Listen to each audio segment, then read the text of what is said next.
What's up, y'all? Welcome to Carolina Takedown Talk, episode number 18. I'm Ryan Mitchell. This is Rhett Hoy. We are a podcast that's presented by Carolina's Matt News. Mr. Frank Smithwick bringing the best coverage in North Carolina and South Carolina for high school and college wrestling. We're also brought to you by Village Recruiting Coaching. If y'all want to wrestle in college, whether it's club, JUCO, NAIA, D3, D2, D1, any level, Tanner Sewell is the guy to go to. He's going to find you the best college fit for you and your personality, your skill level, your academic level. He's going to work with you on all aspects of the recruiting process. Make sure you guys go check him out at villagerecruitingcoaching.com. And make sure you tell him that the boys over at Carolina Takedown Talk sent you. Make sure you like and subscribe to our YouTube page. We're super thankful for all the support that you guys have given us so far. We look forward to continue to bring you guys the best coverage we can. We're excited about going over the 2A and 3A state tournament in this episode. I'll be at 2A, Red will be at 3A coming up for the state tournament. If you want to sponsor this podcast, just send us an email at carolinatakedown.talk@gmail.com and or just send us a message on one of our social media accounts. Yeah, the content won't stop coming after state tournament, y'all. We've had a few questions on that. We've got some big plans for the summer, a little bit of traveling, going to a few different clubs, maybe a few different colleges, setting up some campus visits like we did with the Gardner Webb. That's on our YouTube channel. Go check that out. So look, we got a lot of big interviews planned as well. Some big names in wrestling and North Carolina wrestling and outside North Carolina as well. So we're not going to stop the content after the state tournament. We're going to try and keep you guys keep it coming with wrestling content for all you guys. So if you want to sponsor it, it's a great way to get your company out. If you own your own company or if you work for one that, you want to get a little advertising out, or if you just want to sponsor it and help us out with some of the things that we need for to bring you guys the best content we can, make sure you get a hold of us and we'll get you on here.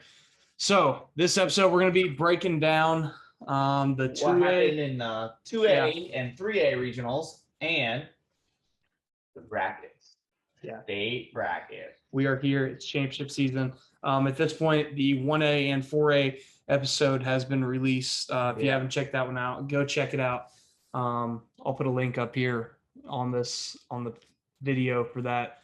That was a fun one, but this one's really exciting. And this is where, as you can tell, we are a little invested here. Okay, it's a studio divided here, right? It's been here all year long, and here's the episode where the rubber beats the road, right? Yep. We're excited. We want to preface before we get going, guys. Our regional recaps that we're going to go through. We want to talk about every kid, every regional champ, but we kind of hit the highlights a little bit. Big things that happened, things we thought were impressive, and just things we thought we should mention along the way. And then state brackets, we wish we could go through every single match. We'd be on here for 6 hours. Yeah, we've been on for 6 hours. Our last one, we were about 2 hours long, and we were kind of just talking through different matchups, best quarters. Yeah. Not necessarily making our picks for every weight. Those picks will come out with southeastwrestling.com. They might be out already by the time this episode drops. Jason Fulmore is going to put those together with Frank and Rhett and I and his picks side by side so you guys can kind of see who's picking who. And we're also going to be writing some fan guides for the state tournament. Rhett's going to be writing the 1A. I'll be writing the 2A. I think Frank's going to write one of the other ones, and maybe Jason as well. Look for those, read those. It's going to be super insightful, a little more in depth than what Rhett and I are able to cover right here. So let's get it, Rhett. 2A, let's do this. 2A, and let's start 2A East. Yep. If there's a school that I'm more biased about than Central Cabarrus, it is First Flight, right? I'm proud alumni. I will never say that I'm not. So Southwest Onslow wins the regional. Currituck making a resurgence. Proud of the Currituck resurgence there. They used to be just a state power, and now they're kind of back in the up and up regional runner-ups. And then my First Flight crew coming in third, And speaking of the crew, Reagan Riddick does it again. Last year, she was the first freshman lady to qualify for the boys state tournament. Monster. She follows it up this year. She drops down to 106, goes unscored upon, and rode to the 106-pound title and earns herself the MOW of the tournament and cements herself as a title contender. You went on this podcast 2 episodes ago and said, "Did we see it? State champ, Reagan Riddick." So we'll talk about that a little bit.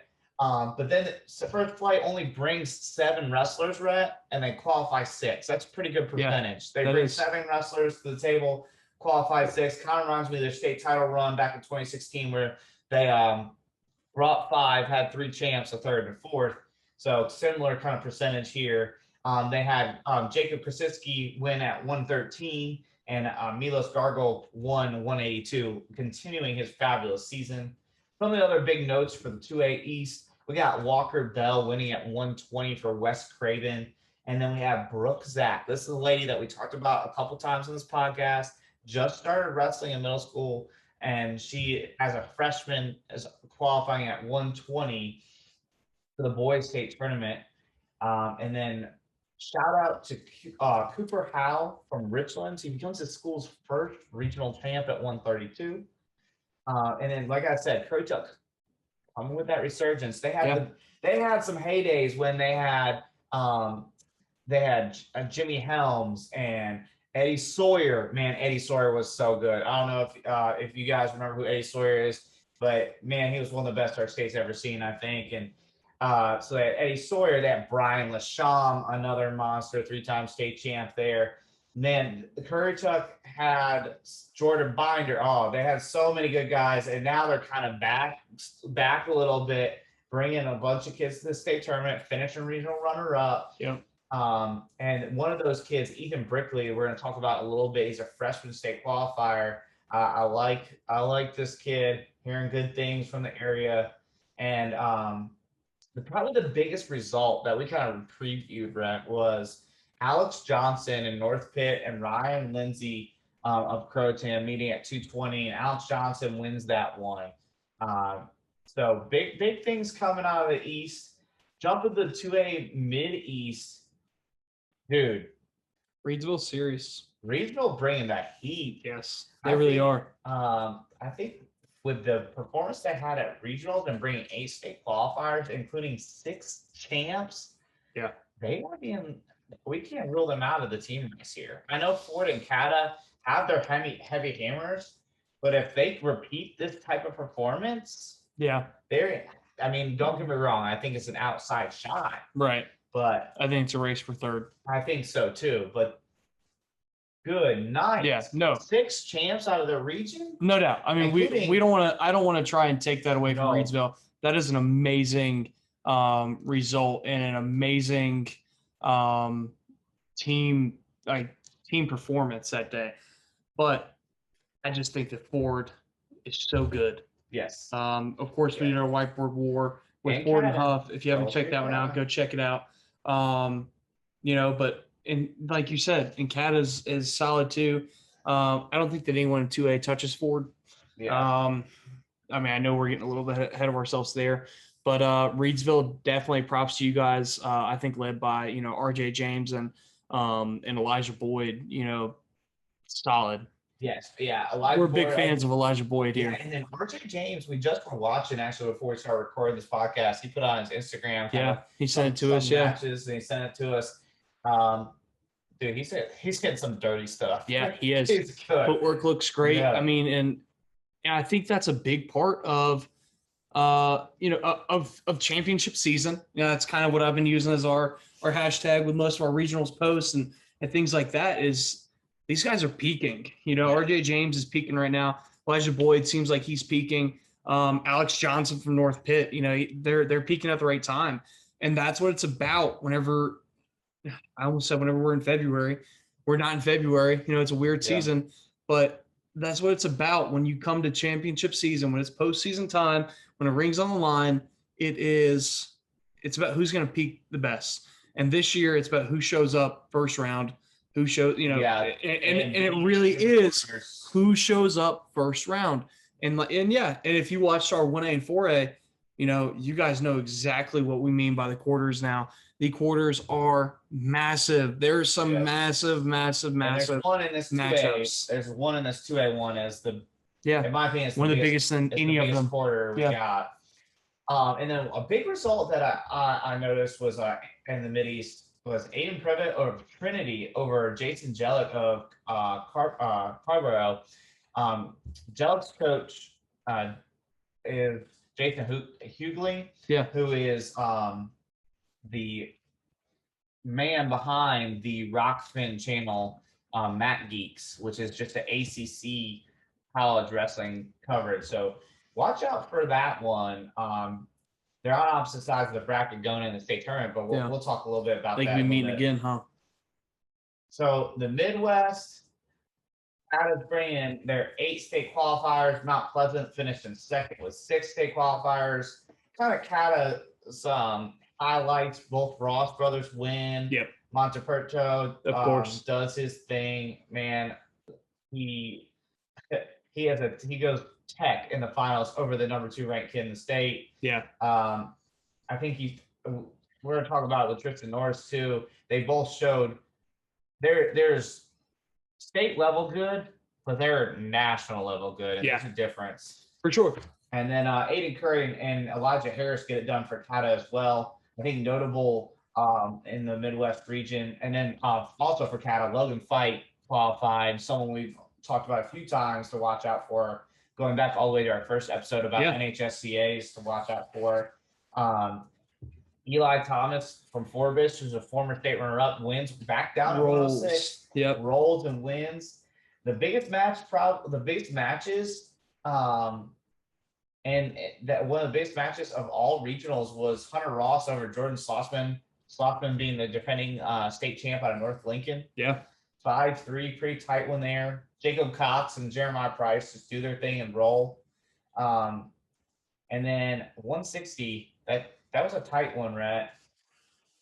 It's an exciting one, man. It really is. You've got Aiden Hyatt from West Stanley over Jacob Price from Surrey Central, and Caleb Hines from East Lincoln. Yeah, that 152 right there. Man, well, group. Yeah. Hyatt kind of cements himself, and then that 160 Curry from Cata, defending state champ, over Dalton Miller. Yeah. And in that 3-2 alternate tiebreaker, no takedowns. We're going to talk a little bit about that with our preview. I think that's a preview of the state final. We've kind of said it a few times about those two guys, and then let's talk about the most dominant region in the state, in my opinion. I think they've proven it over the course of the past 7 years. I put out some statistics about it. I'll have to go dredge it back up and put them out again. But Ford gets 11 in.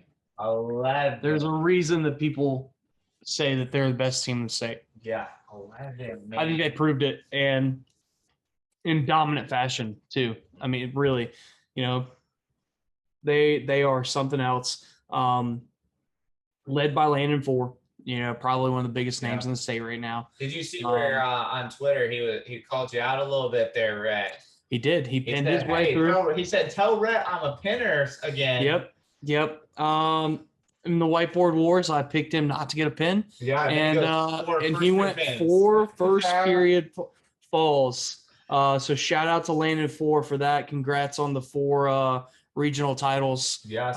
Good luck on getting your 4th one on your 4th state title coming up. Of course, we're going to talk about that whenever we get to the brackets. But man, Ford is so good. They really are. They really I mean, you had Mejia, and then Hunter Clark rolling through, and then at 126, Brock Carey over Langston Hoffman. From West Lincoln. From West Lincoln. Quick shout out for 126 though, Javon Givens from Hendersonville. Super nice, super respectful kid, hard worker, know him personally. Shout out Jawan to you, man. Super excited to see you qualify. Can't wait to see you at the state tournament. Qualified in a very tough. Tough. In a very tough weight, but also one of the toughest regions. Yes. In the state. 100%. The 2A West. So big shout out. That's my alma mater, Hendersonville. Big shout out to you, Juwan Givens. But then moving up to 138, Lewis Mahaffey from Pisgah over Zach Lewis of RS Central, 6'5". 6'5". Tight one there. What surprised me about this one is Coach Cox and his guys win matches in the third period. Yeah. They're the goers. You hardly ever see them lose matches like that. And escape and takedown in the third period gives Mahaffey the win. Lewis is underrated, man. I don't think he gets the hype he deserves, and I think part of that is my fault. But Pisgah always doing great things. Yeah, I love that program over there. And this is big. This was big for the state bracket. We'll come to it a little bit, but man, this match was incredibly huge for placement in the state bracket. For sure. And then so Richard from Ford wins at 145, but Xander Hill, Pisgah freshman, qualifies as a freshman. Tucker Marshall, local kid here. Yep. East Henderson wins that one. And then Zane Burchett wins a kind of a close final, 10-8 at 170. Another Ford kid, right? Zane Burchett, state runner-up last year. 10-8 final.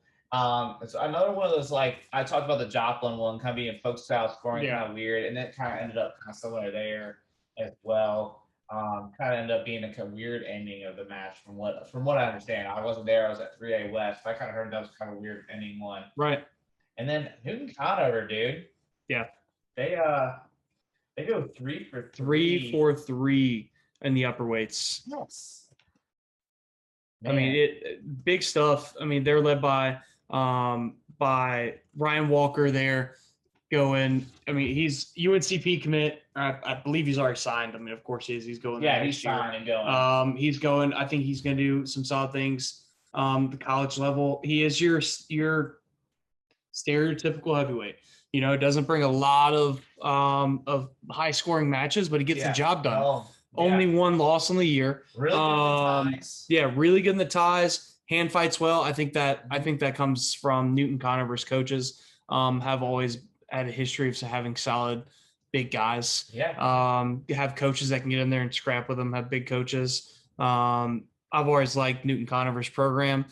Yeah, big shout out to you, Ryan Walker. So, dude, let's get in the brackets. Yes, we got to get in some brackets.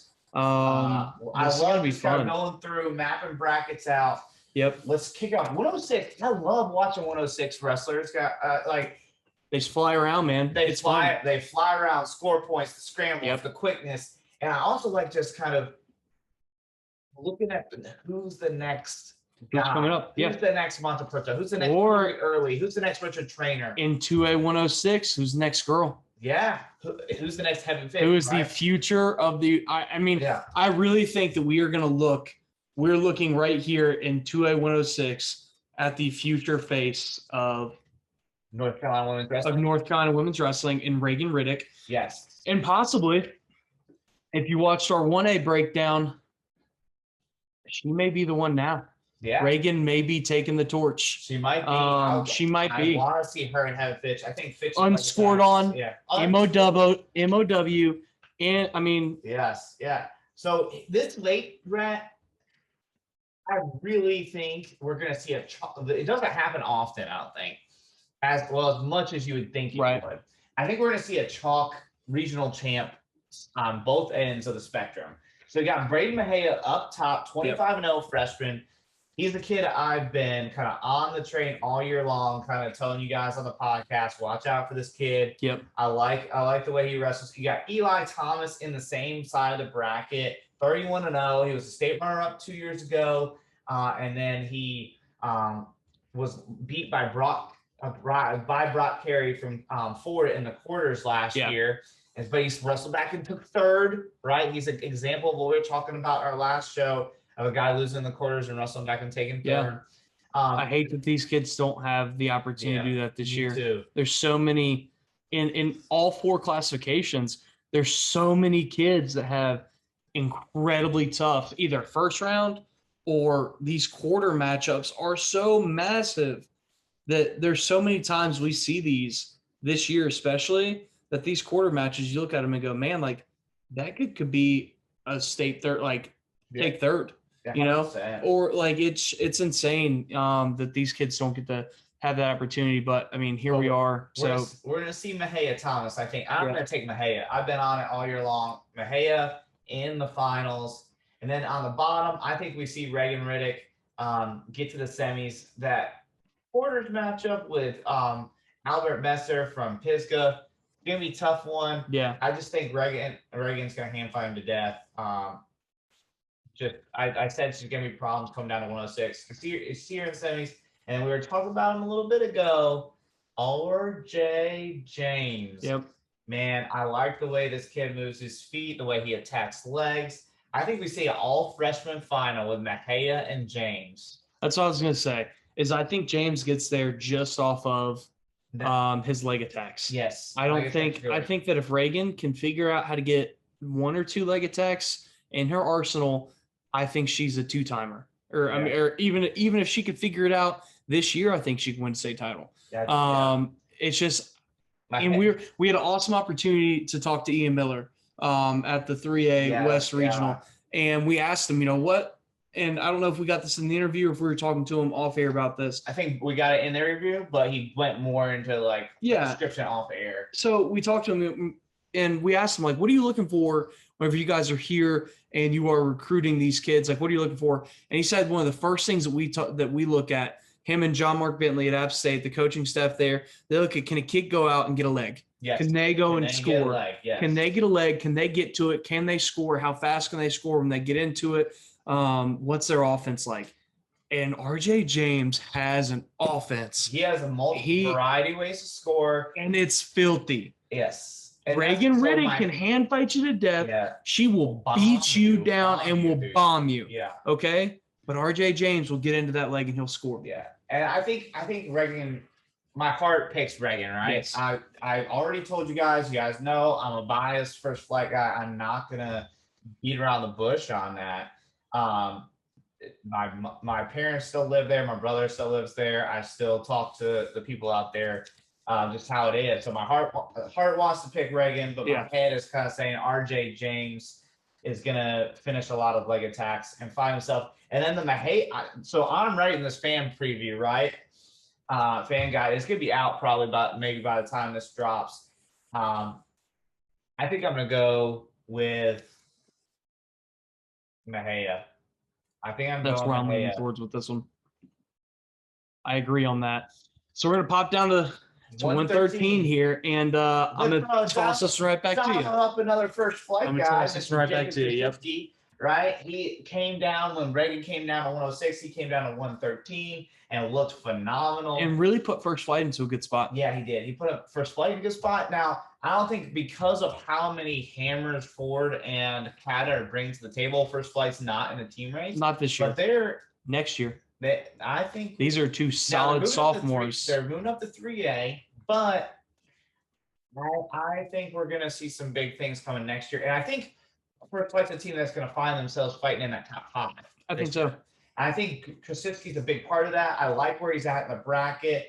I think he finds himself there in the semis. The Randall Lynn matchup with Luis Garcia, I think it's a tough one. His first round one against Riley Gobble, South Point 18-2, can be a scrap too. But I think Krasiski finds his way to the semis. Yeah. Now waiting for him in the semis is probably going to be Local Central Tyler Holland, who is really tough state qualifier kid. That one's a tough matchup there. I'm going to let my heart lead me and put Krasiski in the finals there. There you go. I want to say that you're right, but I think Tyler Holland is a monster. He's a stud, man. He's a stud. I do think that we see them in the semis against each other. And I just don't know. I don't know enough about either one of those guys to make a solid pick. From what I've seen, I'm probably going to go Holland. And that's strictly off of not being able to see Krasiski with the condensed season, and then just being all the way out in the Outer Banks. I mean, that's one just tough thing about being an active coach and trying to do the media side of it is that it's tough to see all these kids. Hey, it's tough this year anyway, just because. Exactly, it's tough this year because we don't get. I mean, like we said on the last episode, we didn't get the Route, we didn't get Holy Angel, we didn't get. Yeah, I mean, look at these records. Like the most people have had is pretty much like 23 matches. Yeah, most people less. We're seeing kids with 5 and 5 and 1. Like it's insane. And usually it's like in the 50s, so you have a lot more data to go off. Exactly. So on the bottom, I'm pretty sure this is going to be a typo on the. Yeah, it just says William from Reedsville. Yeah, a strong power move though, going by one name, just like Gable or Yanni. Yeah. I don't think it would matter. I think what name you went by. Hunter Clark to the finals. Yeah, I think from Fred T. Ford. I think Grant Haney kind of presents some issues there. I think they're William and Grant Haney quarters. That's a solid one. I think that's the first 2A quarter that we really see that. That's a fun that we're like, whoa, that's a good quarter. I like Hunter Clark to the finals though as well. And again, Hart, Krasiski, Head. I'm going Hunter Clark. I'm going Hunter Clark on the whiteboard. I'm going Hunter Clark. I am trying to write that. I'm not going to say wrong because I still think that could happen. Okay, and it was hypothetical. So, all right, I just need you to get off my back about that. And trust me, I've had Fred T. Ford people reach out and say that I was insane. All right, but I stand by my pick. And I'm also going to stand by this one that Hunter Clark, freshman state champ, undefeated. I'm going back-to-back freshman state champs for Ford. Wow, that's just why they're at the top right now, man. It's insane. We're going to bounce up to 120 here. We got Brooks Zach in the bracket here. So yep.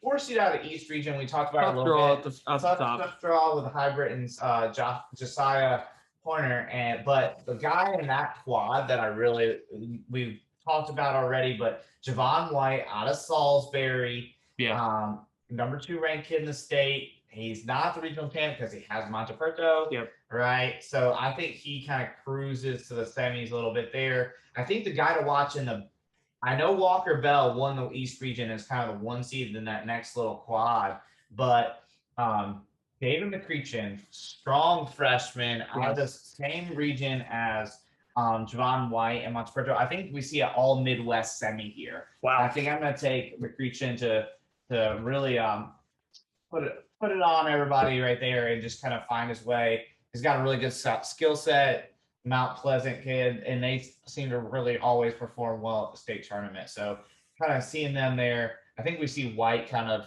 make his way to the finals. But I'm picking Monteperto White final here, and I'm going Monteperto.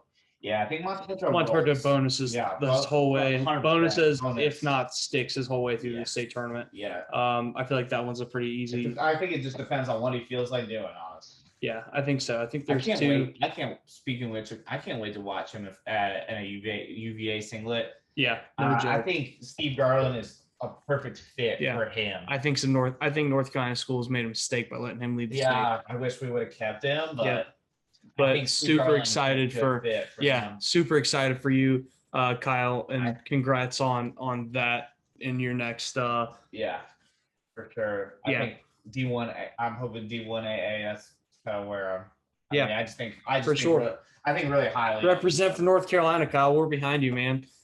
It's just, we're going to be a little biased. We hope that all North Carolina kids stay in North Carolina, but no matter where you guys go, no matter what school, what route you take, we are going to be behind you. We're going to be rooting for you guys.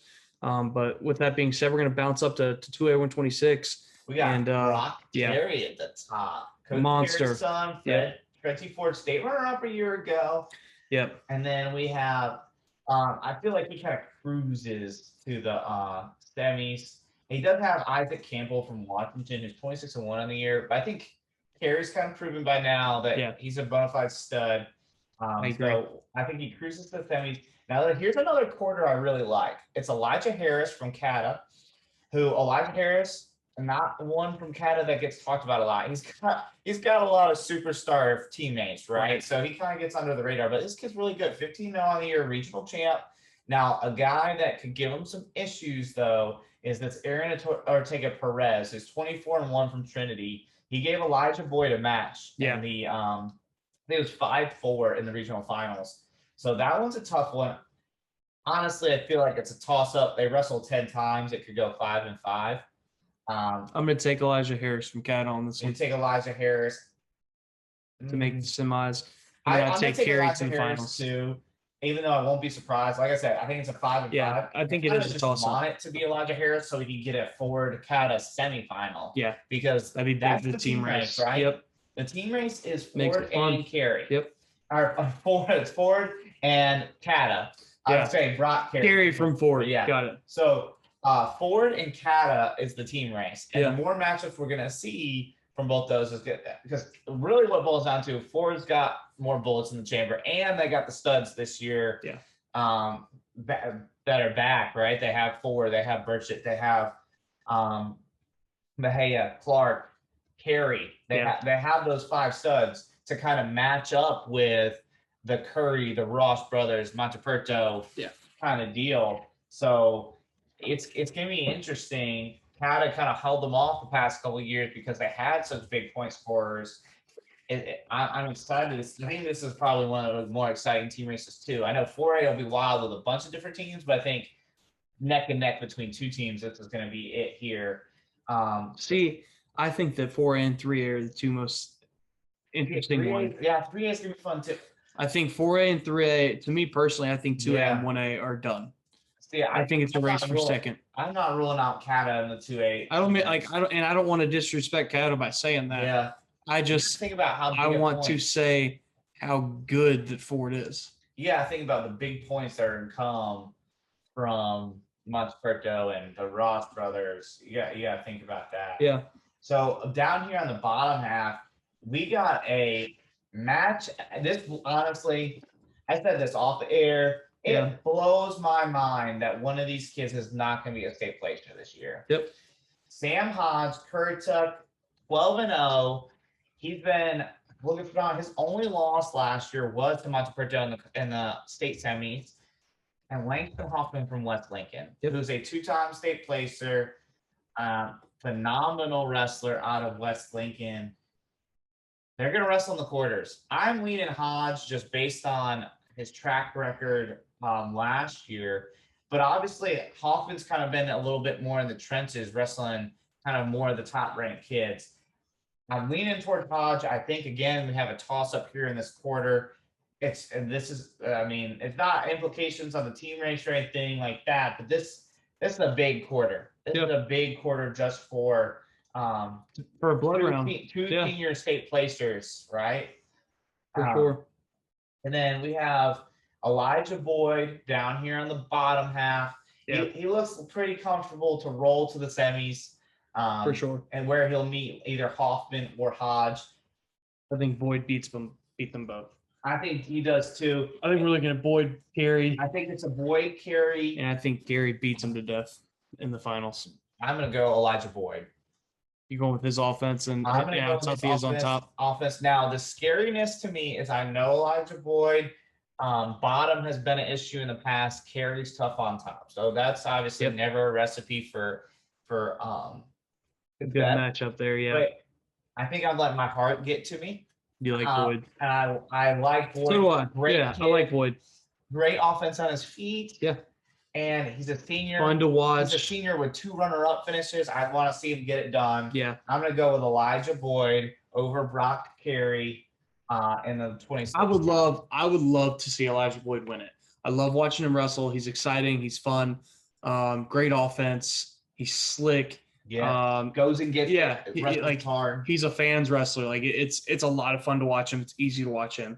I just feel like Brock's been on a tear. Yeah, and it's like if it's one of those that either way it goes, I'm okay with it. Yeah, no, yeah, both good kids. Like I think nothing against Brock Carey, nothing against them all, but I think I'd be more excited if Elijah Boyd won it. Yeah. than I would if I got a call that Carey won it. With that being said, I do think Carey takes it, but now we're going to pop up to 132. Yeah, where the match is kind of a rematch of our regional final here. That we're the match to make We got Hunter Ross at the top half, Jordan Schlossman down in the bottom half. Yep. I kind of think both of them kind of not steamroll, but comfortably roll to the final Yeah. to see each I other. don't see them bonusing the way to the finals or anything, Maybe but I see them. Ross does, but I could see a couple controlled wins. Yeah. But I think that's I could see some 5-0 wins. I could see some 6-1 wins that are going something in. like that. Nothing crazy. I think Ross takes that one again. I'll pick Ross here. Okay. So we're gonna bounce to 138 after that. And Now, this is exciting. This is where I'm speechless about what's going to occur. That doesn't happen a lot. Yeah, speechless. This happens sometimes with the no WrestleBacks implications. This is where it gets wild, guys. Yeah. I'm going to jump down to the bottom part of the bracket here. That loss to Lewis Mahaffey puts Zach Lewis and Jacob Cox, 2 state champs, in the same quad, in the same quarter here. We have 2 state champs. Just so everyone understands, we have 2 state champs that one of them will not place. Cox is a junior. He went 3rd as a freshman, 1st last year, bonusing his way to the state tournament, winning the state tournament. And Lewis is a 5th, then won as a sophomore, and then got 3rd last year. Got 3rd last year as a junior, and now he's a senior here at 138. Man, I do know when Cox was a freshman and took 3rd, and Lewis won the bracket. That was the same bracket that they were in. I don't know who to pick. I'm not sure. I really think this is an example of whoever lost this match would be the 3rd place winner. I do 100%. that. I think Cox is going to win over Lewis. I don't know why. So that's where I'm going with that, just because of Lewis has taken a few losses this year. Yeah. Hasn't looked squared away all year. Yeah. Hasn't looked squared away all year. And nothing against him. It's just, it happens. And I think Cox looks great, 18-0. I feel like he's wrestling solid. I think Cox takes it. I think he goes all the way to the finals. And then on that other side, he's got Lewis Mahaffey and Logan Fight that I think they both roll to the semis. I do like this Ian Murdoch and Lewis Mahaffey quarter. Yes. I really like that one a lot. I think that Mahaffey takes it. I think it's really tight. I think it comes down to the wire. I think that's a 5-4, 4-3 win there. I like Mahaffey's I like Mahaffey in the Murdoch match to make the semis. Murdoch's really good. I just think Mahaffey, he just beat Zach Lewis. So I think really I think he's on a tear. He's on a roll. I like where Logan Fight is in the bracket. Yes, Logan Fight probably is the best. Jeremiah Cannon from Russ Craven looms. But I think we see Logan Fight in the semis and then Mahaffey over Fight.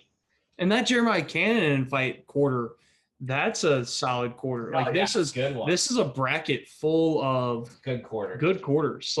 This is one in a normal year. We would still look at this bracket and go, this is that's a solid quarter fall. But this year it's even more bigger massive because the quarters are the blood rounds here. And I don't know.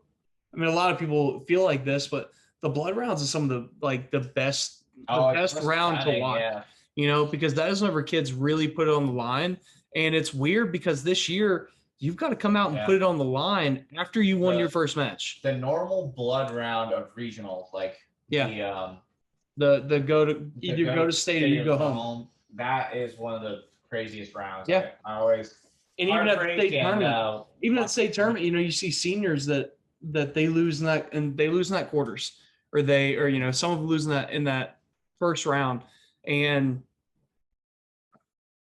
that blood rounds, that could be their last match ever. This year, the quarterfinals of the championship round could be a senior's last match ever. I hate even thinking about it. I'm still sitting here thinking about this Lewis Cox matchup. I just can't believe we're not going to have it. We're going to have a state placer a state champ who does not place.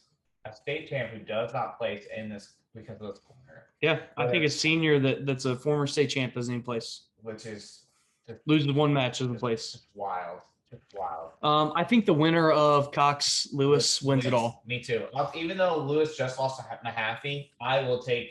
Yeah. If he wins versus Cox, I'll take. He goes on a tear and gets everybody. So we're gonna bump up to 145. 138 was a doozy. That's a tough one, man. Now 145 is fun. Yeah, and it's got a clear favorite with Jeremiah Price. Yep. He was a freshman state champ. He's shown nothing that different than what he has been.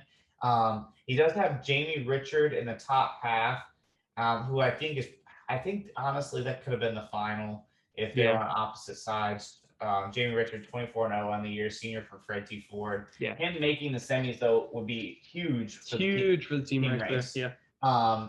But I see Price. Not that they really need all the points. Yeah, I think. I see Price just kind of rolling through this bracket, doing what he does. Great with that wing series, great with his single. Yeah. So I see him just kind of doing his thing. He rolled through. I'm gonna pick kind of a dark horse here on the bottom half that I don't think a lot of people will pick. Maybe they will. Maybe I'm just I'm late to the party. Kevin Bell, 12-0, South Granville, I think might be people's pick. I'm gonna go Pisgah freshman Xander Hill.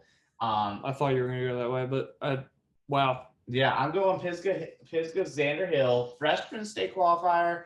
He has a win over Inca's Eli Foster, right? He and a couple other really good wins. So I'm going to take him to trudge his way, beat Bowman of Dixon, beat Bell or whoever comes out, or Jamerson, whoever comes out of the bottom there, and find himself in the finals against Jeremiah Price. I feel like we've got a lot of youth movement, right? We've talked a lot of freshmen in 1A and 4A, and then 2A seems young as well. Like these freshmen, sophomores are coming. Yeah. I think that weight is 45 is Jeremiah Price next subject to me. Yeah. And that's just how it is this year there. So we're just gonna go ahead and bump up to 152. So I think the quarter to watch here is Aiden Hyatt versus Ricky Reynolds. Yeah. Really tough one. Ricky Reynolds, if you remember, has a win over Zach Lewis this year. Yep. And he's a tough kid out of West Lincoln. You know, Blitz Ross always gets those guys ready to wrestle. Yeah, always. But Aiden Hyatt, West Stanley guy, injured last year. Mm-hmm. The year before had a big state tournament. I mean, I think he's the favorite here. I'll see him in the finals and I'm going to take him to win. I'll have that in the fan guide preview. But down here on the bottom, I really like this little quarter quadrant here with Alex Minish of Trinity, 23-0. And he's got Connor Weaver, tough kid. We talked about him on the whiteboard war. And then I mentioned Ethan Binkley earlier in the podcast, and he's a freshman state qualifier. Looks good, courage up. I know people back east are really excited about him, but he's in the first round. He's got Jacob Price, Jeremiah's little brother. Yeah. Really, really tough matchup there. So I think that's like one of my favorite. Both freshmen, though. Yeah, freshmen there. After we talked about freshmen at 145 with Xander Hill. I think that's a great little quadrant right there, a little quarter. I'm probably going to take Minish to come out. I don't know. I might take Price, honestly. I don't know. I'm going to think on that one, but I think that's fun. I think that that is a good little quad. That all three matches in that quarter are going to be fun. And then Caleb Hines on the bottom, Lucas Whittle from Pisgah. Yeah, I think Hines probably is. I say Hines makes a couple points better. Yeah, I say Hines comes out of the finals there. I think so too. And then up top, I think Hyatt. Yeah, Hines and Hyatt. And I think Hyatt comes out of there, and I think Hyatt takes it. I agree. I think it's Hyatt's time. Yeah. Then bumping up to 160 here, we got a local guy, Tucker Marshall. Yes. Strong, courageous kid. Yeah. He's one of the last strong, courageous kids to ever wrestle in a state tournament. Yeah. I mean, it's a big thing. I see him, if he wrestles tough, I could see him going to the semis. But there's a man from Mount Pleasant, yes, Dalton Miller, that he's going to have in the quarters. It's like, hey, I won a regional title. What prize do I get? Oh, you get Dalton Miller in the quarters. Yep. Oh, and great. I could 100% see in Dalton Miller. Just watching Tucker wrestle, he's so hit or miss that I could see Dalton coming out and really putting it on him, and beating him 8-2. Yeah, I think that's kind of the match I think we see. I think that's what we see, but I also think if Tucker comes out and wrestles smart and wrestles his offense and wrestles the way that he needs to, I think we could see him squeaking out a 5-4 win. All right, I think if Tucker wins, I really could see it being like a 3-2, a low scoring, slow it down, hold it off. Make it one exchange. Yep, make it one exchange, get an escape, and then, maybe hit with the stalling. Yeah. maybe a stall warning and run away. I mean, that's just how I see it, man. Dalton Miller's solid. And now you do have a couple kids in that next quad with Ezekiel Jones from Southwest Onslow and Braden Guest from Bunker Hill. Both those kids are really solid. I think Miller's kind of a tier above everybody. Yeah. I think we see him make his way back to the finals. I'd say he goes back to the finals to take second. Yeah. Now David Farner's down here from Providence Grove.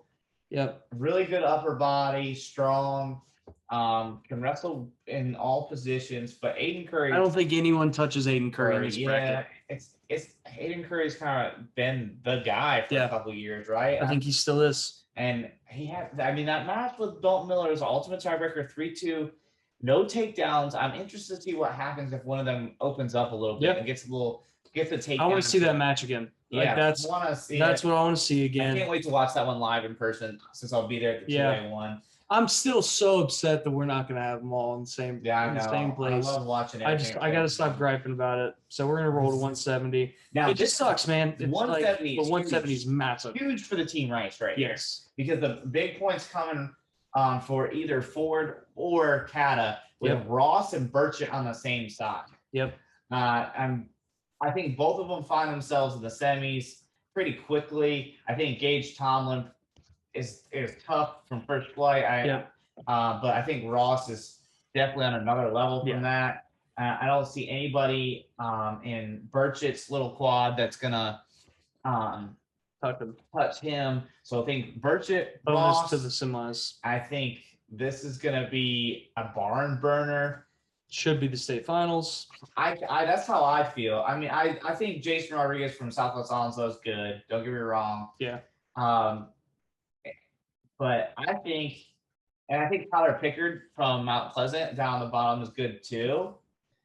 Who he lost to Ross in the finals at the Midwest region. But I think Ross and Burch is the finals, right? Man, that's the part you were talking about. I say that Pickard makes it to the finals. I think Pickard's the man in the bottom too. I'll take him over those guys. But this is kind of what we were talking about in the last podcast is, man, sometimes if this is the fairest way, right? Yeah. 1 versus 4, 2 versus 3, all 4 regions of one thing. But sometimes it sucks because now we're going to get Burchett Ross in the semis instead of the finals. Yes. And there's no way around it. It just sucks. I can live with us seeing them in the semis. I'm okay with that. Yeah. I'm okay with that because one of those kids can come back, or both of them will place, right? But I cannot stand seeing, especially whenever it's 2 kids that should be in the finals. Yeah. Now don't get me wrong. The easiest answer to this and what most coaches are going to say to that is then win your region. Yes. Win your region and you got no issue, right? Win your region, you're good. Separated. And I mean, but at the same time, that's kind of what happened here, right? Yeah. With Zane Burchett and Brady and Ross. They won their region. We separate them. Yes. Can we figure out a way to do this? And I understand what you say, and I get what everyone else says. It's the fairest way, and it's a computer. It's a format that it just plugs, and that's it. But it just man, aesthetically, it sucks. From our perspective as media and fans, we want the best matches happen at the best times.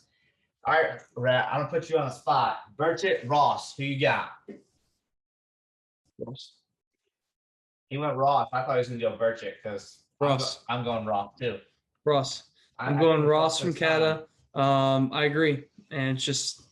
I think it's Ross's time. Yeah. Yep, and then And you took Pickard in the bottom. I think it's a Pickard, and I'm gonna go Coach Cox special with him getting. I like the quarter right there, Rodriguez and Snotty. Yeah. And I think Snotty advances to the semis because Coach Cox knows how to get people to wrestle tough the whole time. Yep. I agree. But I mean, I don't think anyone touches. Yeah.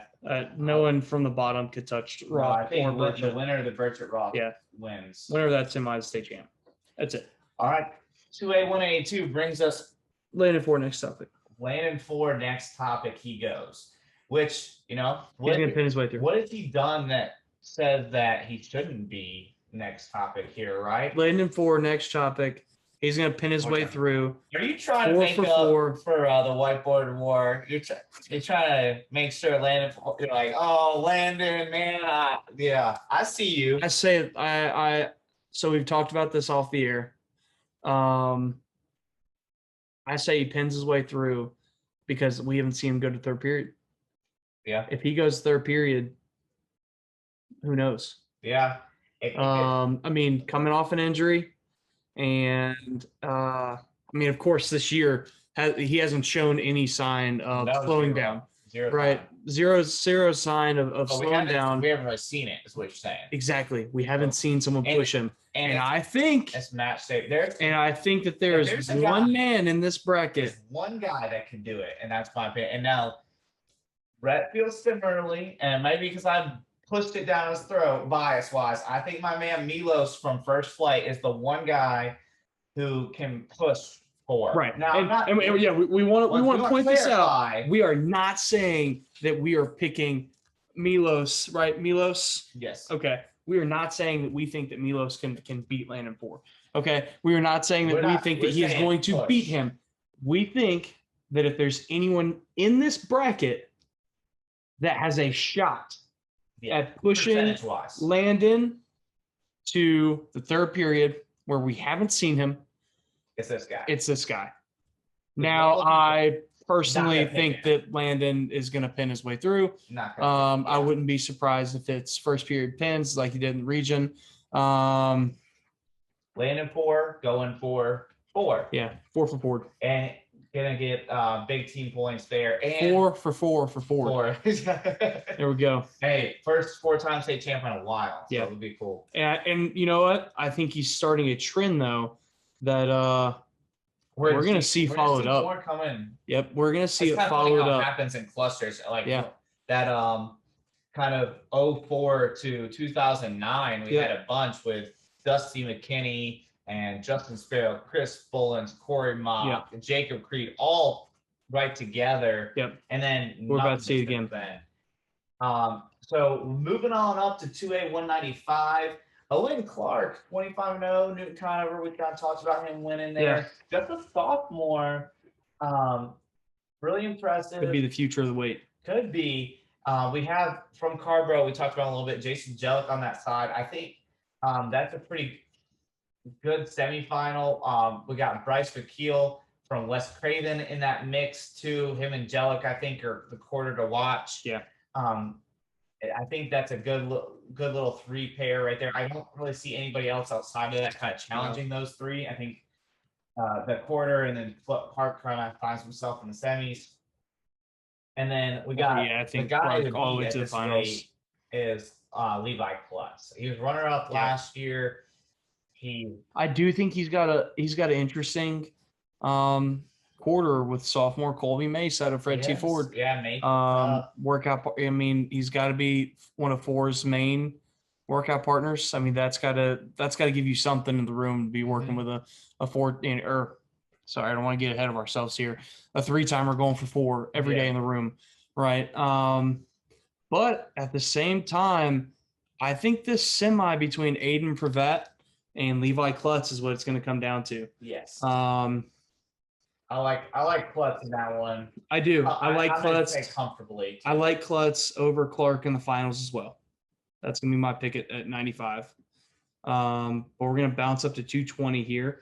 We have our first interesting disqualified wrestler. We don't know the story behind that. 17-4 from somewhere. Yeah. It's supposed to be the 4 seed.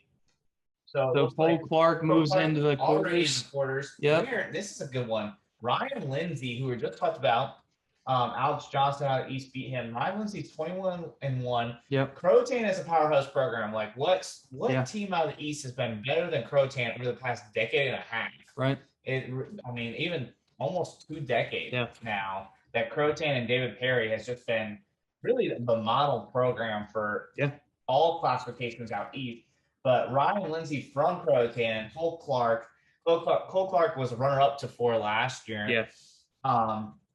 I think that's a really highly contested quarterfinal. And then you have defending state champ junior Chase Creighton from Mount Pleasant kind of down in the same half of the bracket. So we could see state runner-up versus state champ in the semis here. I think we see Creighton kind of roll to the semis. I don't see him being challenged until then, where he meets either Clark or Lindsay, where I'm leaning Clark. I'm leaning Clark. And then I'm going to take Creighton to make the finals in this one. Now, the man on the bottom I'm really liking right now is Alex Johnson. Yeah, from North Pitt. I do think McAfee from Frenty Ford, his quarter matchup is a tough matchup. Yeah, that's a fun one. That's gonna be good. We know the way the Ford's kids wrestle; they don't break position very much, so that's gonna be tough. I think we see Brandon Berger from Franklin. You think we see him all the way to the semis? What do you think, Berger? I'm gonna be honest. I'm going Floyd. I know he's 5-1. He just won a regional title though. I'm going Floyd from Reedsville, kind of riding the momentum of the Mid East title there, and I'm gonna go him over Berger to make the semis, where he's gonna see Alex Johnson, and then I'll go Alex Johnson in the finals. I'm probably gonna have to go Berger, just from seeing him wrestle in person. Wrestled us over at Inca. One of his only losses, and it was just from a illegal slam. The kid is powerful. He's solid. He's strong. I don't think he touches Alex Johnson. Berger's got the cool story from he was going into the National Guard. Yeah, he was supposed to be in the state wasn't he supposed to be able to wrestle at regionals? Called his recruiter, and they, National Guard basically moved back his report date so he could wrestle. So it was a pretty cool story. I think he places, but I think Alex Johnson rolls all the way to the finals. Yeah, I kind of wish we'd see. It's kind of like we were talking about with Bertrand Ross. I kind of wish Creighton and we're on separate sides. Yeah, Creighton and Clark. But that being said, I think Alex Johnson is really, really good. So I think that comes down to a matchup thing. I think if he wrestles Clark, I think Alex Johnson wins. I think if he wrestles Creighton, I think Creighton wins it. Yeah, it's going to be interesting. Creighton actually beat Johnson last year. Creighton was the 4 seed. Johnson was again the regional champ out of the East. Yeah, and Creighton kind of pulled the upset, started his kind of Cinderella run to winning a state title. Yeah. It should be a fun one. Step up to the big boys. Defending state champ Ryan Walker's in the weight, but there's a lot of talk. We can get messages about a lot of talk about how the 280, 285 race. Talk about the 280, 285 race. It's close. And there's a lot of good guys in here, guys. I think Brett and I feel very similarly that Ryan Walker's the man, and until he's beat, we think he is the guy here. Yeah. But now I think so. Only one loss on the season. To an illegal slam. Came from an illegal slam that, it was fun. I mean, Ryan reached right out to us and he made sure to know, like, I'm still the best in the state. Yeah, I'm still the guy. And I think that's swagger. I think that confidence, I think that carries into a state title. I think from the other side, it's going to be Dylan Smith from Ford. Yeah. I think we got a couple good quarters. I think that Boyd could be a tough one though for Dylan Smith. It's tough because for me,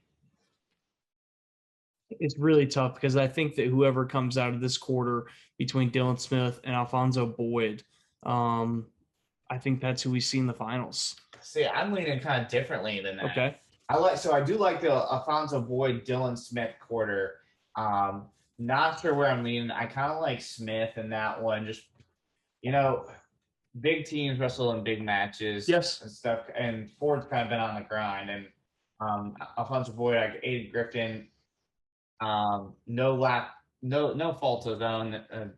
Hasn't seen the top kids, right? Hasn't been at top teams yet. And that's just kind of how it goes sometimes, especially this year, right? Yeah. It's just wild. Weird year. And then you got Trent Smith and Alex Rowland, both state placers there in the other quarter. And then I honestly think Trent Smith is the guy that comes, and we have a pretty tight match between Walker and Smith in the finals. I do like on the bottom half, though, from Reedsville, Rankin from Reedsville, 10-0, regional champ. Yeah. I think him and Lindsay make a good little quarter there. I see Brian finding himself at the semis pretty comfortably. Now, score-wise, it might be like 5-2 or something. Yeah, and that's the thing with heavyweights, especially with a heavyweight like Brian, where they are, and it's not to bash him or anything, but they are the stereotypical heavyweight. Nothing is wrong with it. They just don't open up and score a lot of points. No, you're not going to see like the 15-8 score, and it's a lot of different styles. Well, here's the thing is that he can completely control a match from beginning to end and still win 3-1. Yeah, I think I heard Kyle Dake talk about one time where it's like there's different types of domination, right? Yeah. There's domination like what he or David Taylor will do sometimes where they just go like 10-0 techs on everybody. Yeah. And then there's domination where he goes like wins a 3-0 match, but the other person just doesn't do a thing. Doesn't even get a whiff of scoring, right? So I think there's different types of domination. I think Ryan's kind of been kind of that other defensive type of domination. And I think I've said it before. I think he's going to be really great at Pembroke. Right. I think so too. I think he's going to transition well into a solid college heavyweight. So with that being said, are we both on the same page at Ford rolls? I think Ford's going to win it this year. I think they've got the studs to match the body of work underneath. Yeah. I think they're going to win it. I think it's very close over Cata. A lot closer than you think, apparently. And next topicing it all. I think they win by 50. Wow. I think Ford by 50. I don't know. I kind of want to give Cata a little more there. I don't want to disrespect Cata, but I think Ford by 50. I think Ford's that good. And I don't know if we covered this before, but the location, since the NCHSA wants to cheat the kids, they split it up. The location for 2A venue is going to be at Wheatmore High School. That's in Trinity, right outside of Greensboro. Yeah, it's not far. It's not too far, but it's going to be at Wheatmore High School. Like. Yeah, I know, right? And so that one's going to be there. Yeah, and I'll be there for that one. That's where I'm going. Frank's going to be at the 1A, 4A. Rhett's going to be 3A. He's going to be kind of doing more of his coaching duties there. Yeah. I think Joy Thomas is going to be helping us out with some covers there too, from what Frank said. But I'll be at 2A.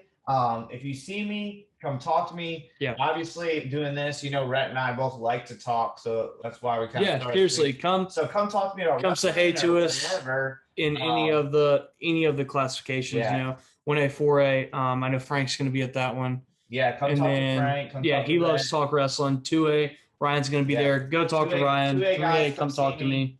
A lot of you guys I know. Hey, come tell us we're stupid for not picking it. Okay. You can yell at me for not picking we literally had a guy come up to us at the 3A West. We won't say who, and he's literally sitting there just like, how in the world did y'all pick this? At this weight, like. But also he looked at me and goes, "We've been using it as motivation, though. Yeah, we've been using it that like, hey."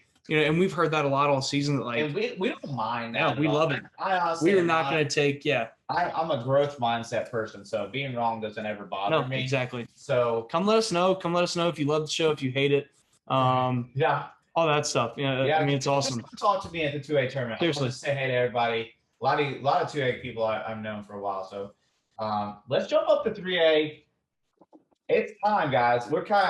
We kind of ended with 3A on purpose just because it's been the kind of contested one between Rhett and I. I've been wearing this for last episode and this episode. I got my boys here. Central Cabarrus, thanks for the shirt. See the boys. Shout out to the Baglios for getting this for me. On the back, I got #1 fan right here. There's no one that's been pushing this train of them winning a team title more than me. I have been the conductor, CEO of the Central Cabarrus state championship team title push. That's me. Too bad you're wrong. And then you got Red Hoy here. And I thought I was in danger going to 3A West, y'all. I was there. I'm surrounded by the Inca guys. And they were all great, though. They knew I was picking against them team-wise.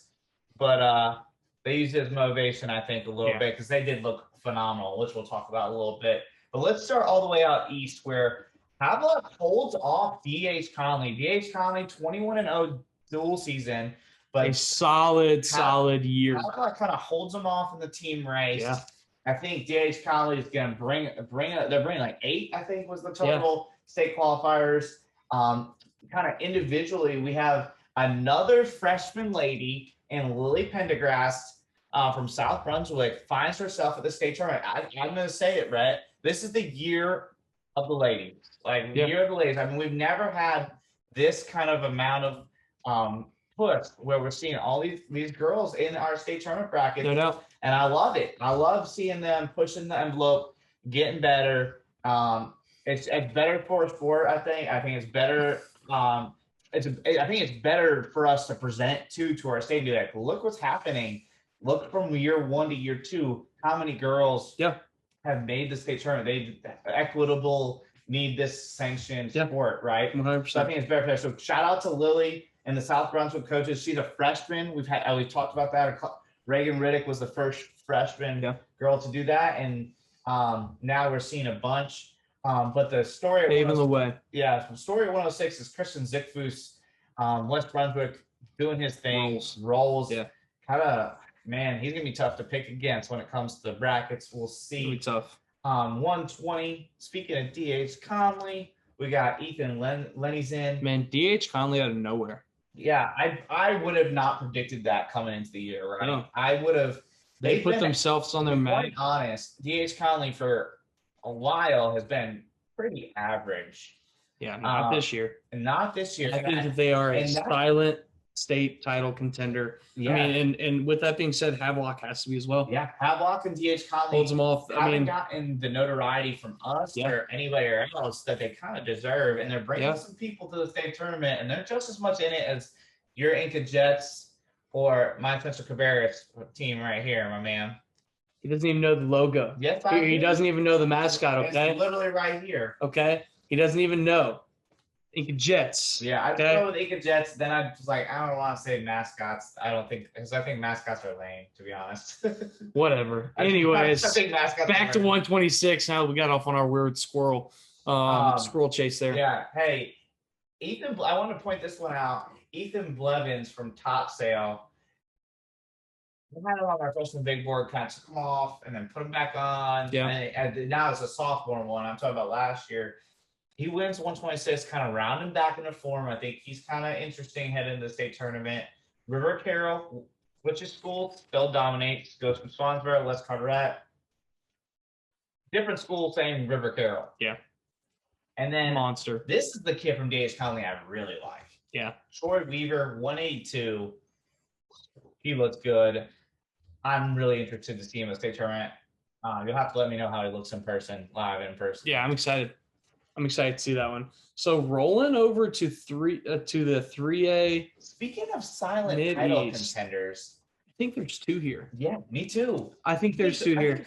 I think that 3A. Now we both were biased beginning of the year, so we have to take a little bit of blame here. Okay, a lot of blame. We've been driving kind of this 2-team race, and it's way more than that. It's a lot more than that.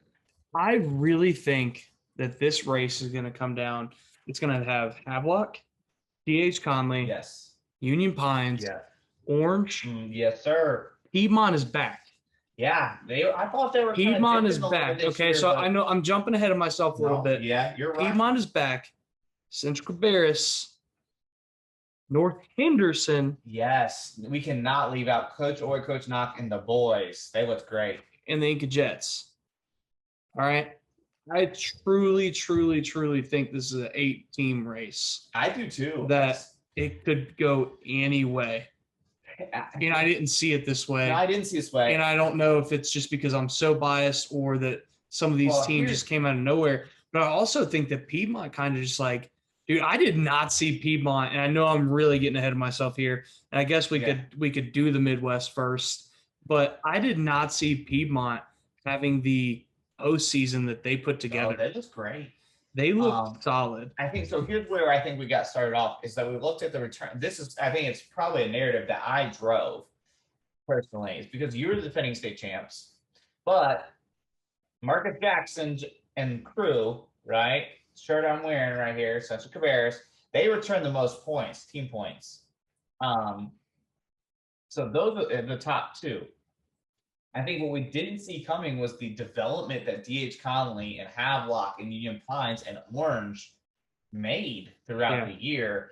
Now, the kicker is going to be this year especially, who has the big guns? Yeah. Who's going to put kids in the finals? Because that's where your points are going to come from. Because you don't have wrestlebacks to score a couple points here, a couple points there with your big squads that you're bringing, right? So, but I think honestly, looking back, like this is a way more wide open team race than we ever realized. Yeah. With all those teams that you mentioned between North, Piedmont, it seems like all of these. It seems like all those contenders brought around the same amount of kids, too. Yeah, they did. They qualified the same amount of kids. Somewhere between 6 and 8, I feel like, is kind of like where everybody hit, right? Orange got 6, Union Pines bringing 7, Central Cabarrus bringing 6, Piedmont was 7, y'all brought 6, North Henderson bringing 7, right?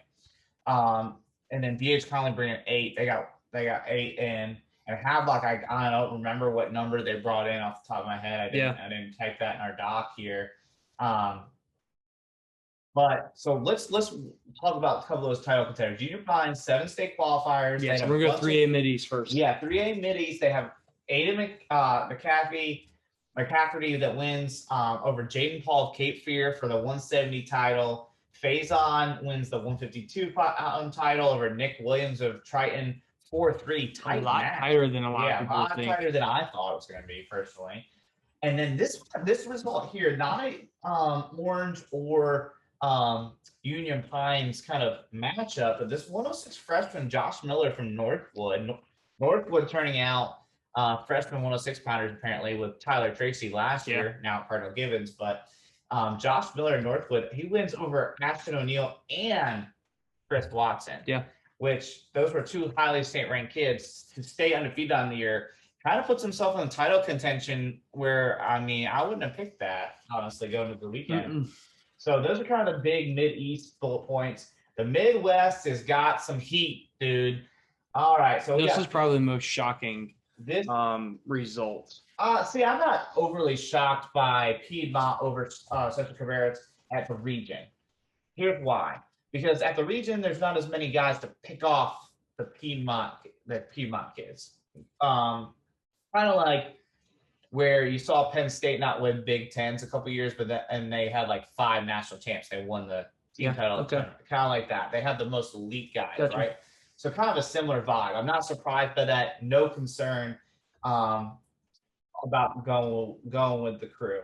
So Piedmont does win over Central Cabarrus, 7 state qualifiers to 6 there as far as state qualifier total goes.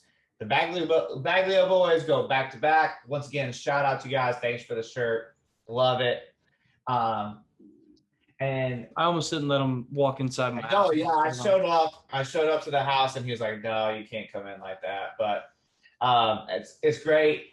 120, Aldo Hernandez coming through big here from Montgomery Central. He balls out, beats Jake Cobble of Piedmont in sudden victory, and then turns around in the final and beats Joey Bresciano, sorry guys, from Southeast Guilford in the final. 2 big wins over a state finalist and a state placer back to back. Very impressive. Aldo Hernandez kind of cemented himself as a title contender too. And we'll come back down to 126, I think. Let's circle back here. Yeah, Masterson and Bose kind of dominate their weights at 152 and 60. The biggest non-wrestleback casualty, as I'll say, of regionals was number 1, Joe Zavatsky. We talked about him. Talked about him. I kind of thought Cruz, not so fast, my friend. He loses in the quarters and done. Yep. So Russellback lost to the quarters. Shame. Got beat. Number one. Not on him. I mean, No, like it yeah. happens. Yeah, It's a shame that we didn't have Russellbacks. And then it's the biggest Russellbacks travesty we got, right? And who knows, maybe he wouldn't have placed in the third. He should have had a chance. But he should have had a chance, right? He should have had a chance. And then a name you might recognize, Machiavello's brother, Andrew Machiavello, Sun Valley, wins 220. He had a pretty good little off season, so I was kind of watching him throughout the years. Kind of a subpar workout partner every now and then. Yeah, you're right. Jeans aren't bad either. And then 285, we really had. We love you, Mike Mock. we were pretty excited for this one between Jameer Ferrari and Cody Hardy of Parkwood, right? Score-wise, we didn't see the match. We haven't seen video. No one said anything to us about this one. But 8-3 is pretty comfortable, especially at heavyweight. Especially at 285. Yeah. So, and honestly, I'm not really surprised. No. I'm not. But let's jump back up to 126 because from what we've got a lot of messages about this. A ton of messages about this. At 5-3 final, sounds like it was 3-3 late. And Collins converts to score the takedown with seconds to go.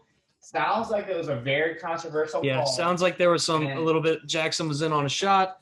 And then injury time came in.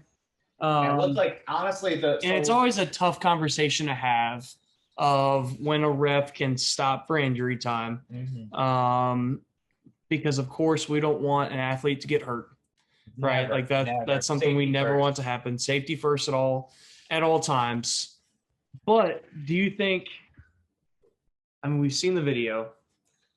And it's one of those things. Let's clarify. We saw a small clip. A very small clip. We saw a very small clip of when Marcus Jackson was in very deep. Yeah. And it looked like the score was imminent. Like there was no way he was not going to score that. Right. Now, at the same time, Trip Collins is solid. He's got great shot or leg defense from his feet. Yes, and this is no way in against Trip or Piedmont. Yes, we're not trying to say that at all. No, Trip seems like super nice kid. I've said a number of times on this podcast, his story is incredible.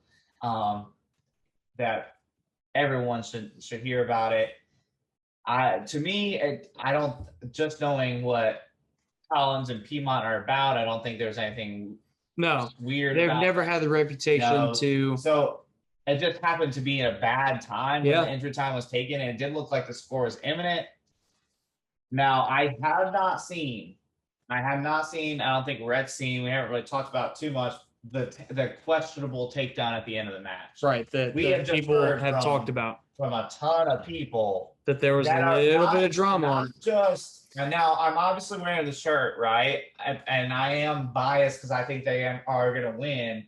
But taking my bias out of the equation. So, I can say that I have heard it from non-Cinch Cabarrus people. I've heard it from I haven't heard that. We haven't heard the Piedmont side of the story. I haven't, at least. Right. I haven't heard a lot of the Piedmont side. And on a questionable call like that, it's just tough to know where it's going to go. Now, and it comes down to a same situation that we had at Inca, from Inca, is that you can't leave in the ref's hands. Yeah. So it's tough. Here's the deal. Collins, whatever happened, Collins walks away with the win. Yep. He was regional champ. I think this might be one we get to see again. I'm probably predict. I hope we get to see it again. You'll get to see it live in person. I'm very jealous. We're going to talk a little bit about this weight. Yeah, we'll talk about the bracket again. But I think it's interesting that it's a little tighter, and it seems like Marcus Jackson's kind of solved the puzzle of how can I move and not get pushed around. Yeah. And how can I get to Trip Collins' legs? And I think that's noteworthy. I agree. So let's look at the 3A West. This one we can talk even more about because we were both there. I live streamed the semis and the finals, which are on our Instagram page if you want to check it out. Don't mind all my crazy commentary. No, I was pretty chill most of the time. Rat Boy was doing a lot of running around, coaching, sweating. It was hot in that now I give Rhett a lot of mess on the podcast. I've said this a couple times on the live stream. I give Rhett a lot of mess about Inca on the podcast, and I just like to give him a hard time.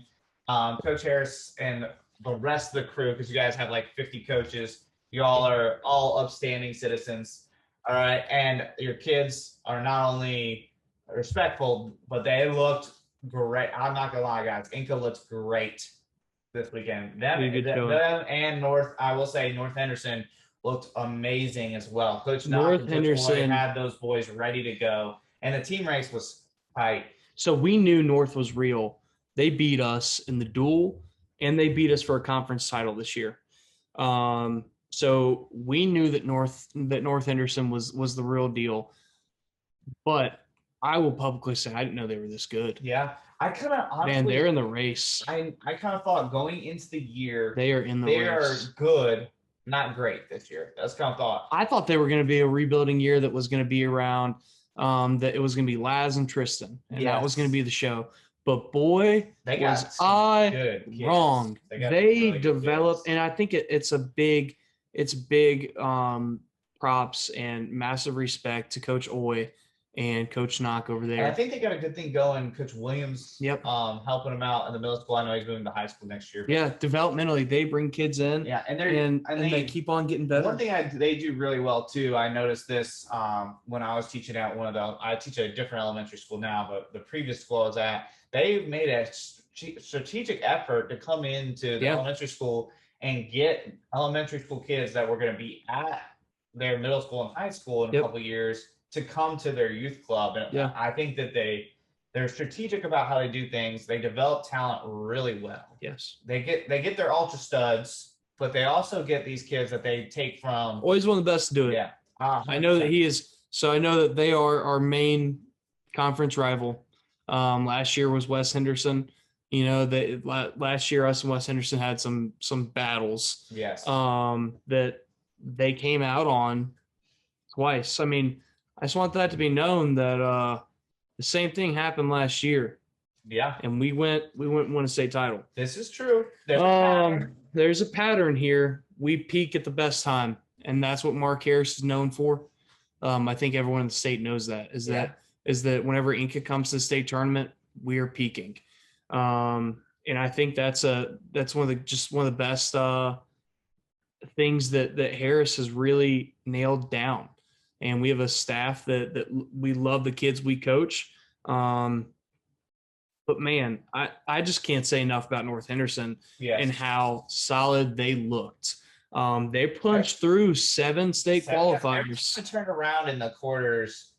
There was another North kid winning, and that I didn't really know much about. And the way they win is they just solid technique, man. Yeah, they do. It's not a whole lot of flash. It is solid technique, and really, it is really where y'all won the team title was right there in the finals. You guys got some bonus points from Harris and Torrez. Our big guns really took care of it, and they know how to.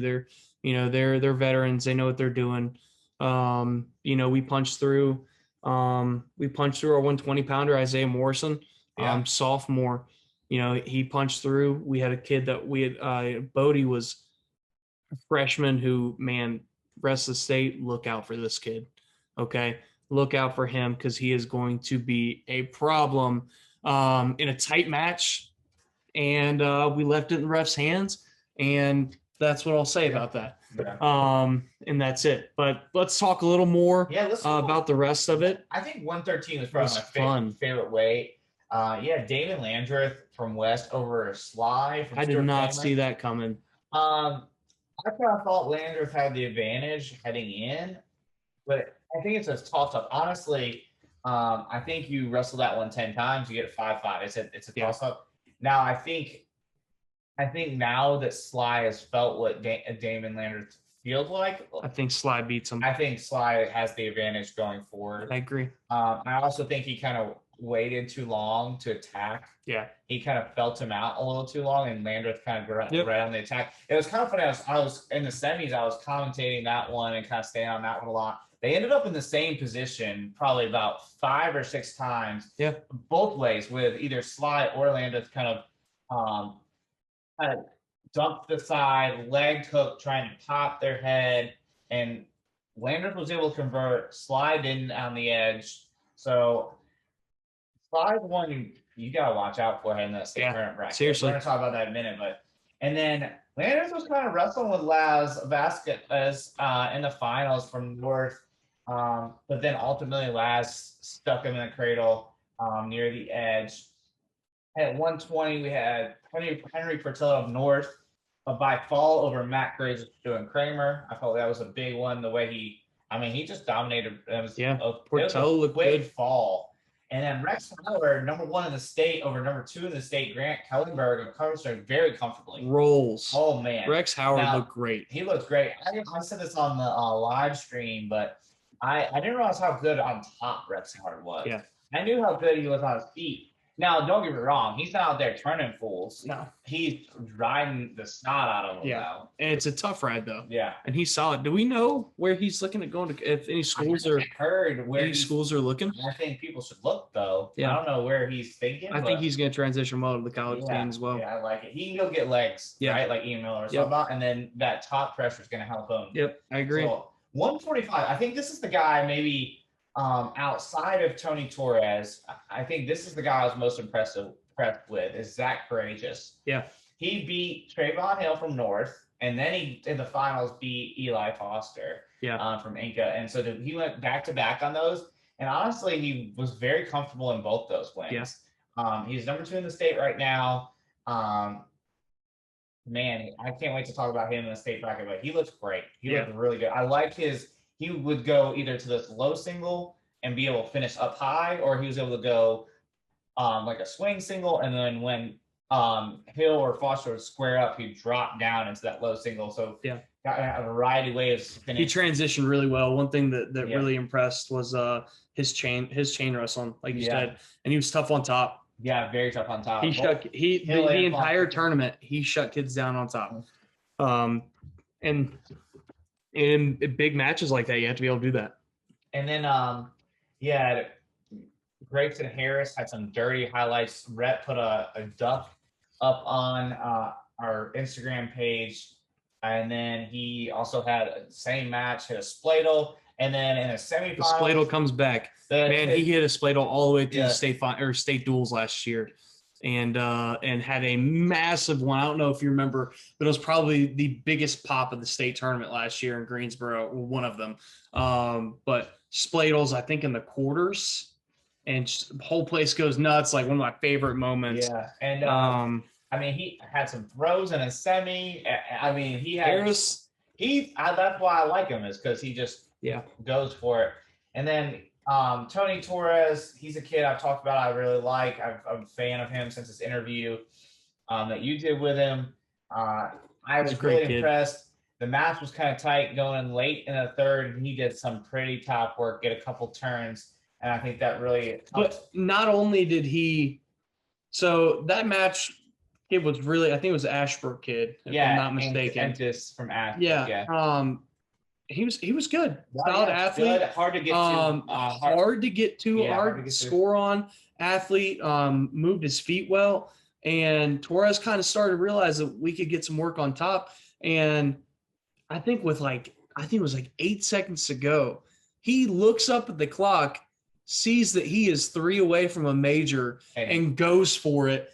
Gets the turn. Gets the major for the team points.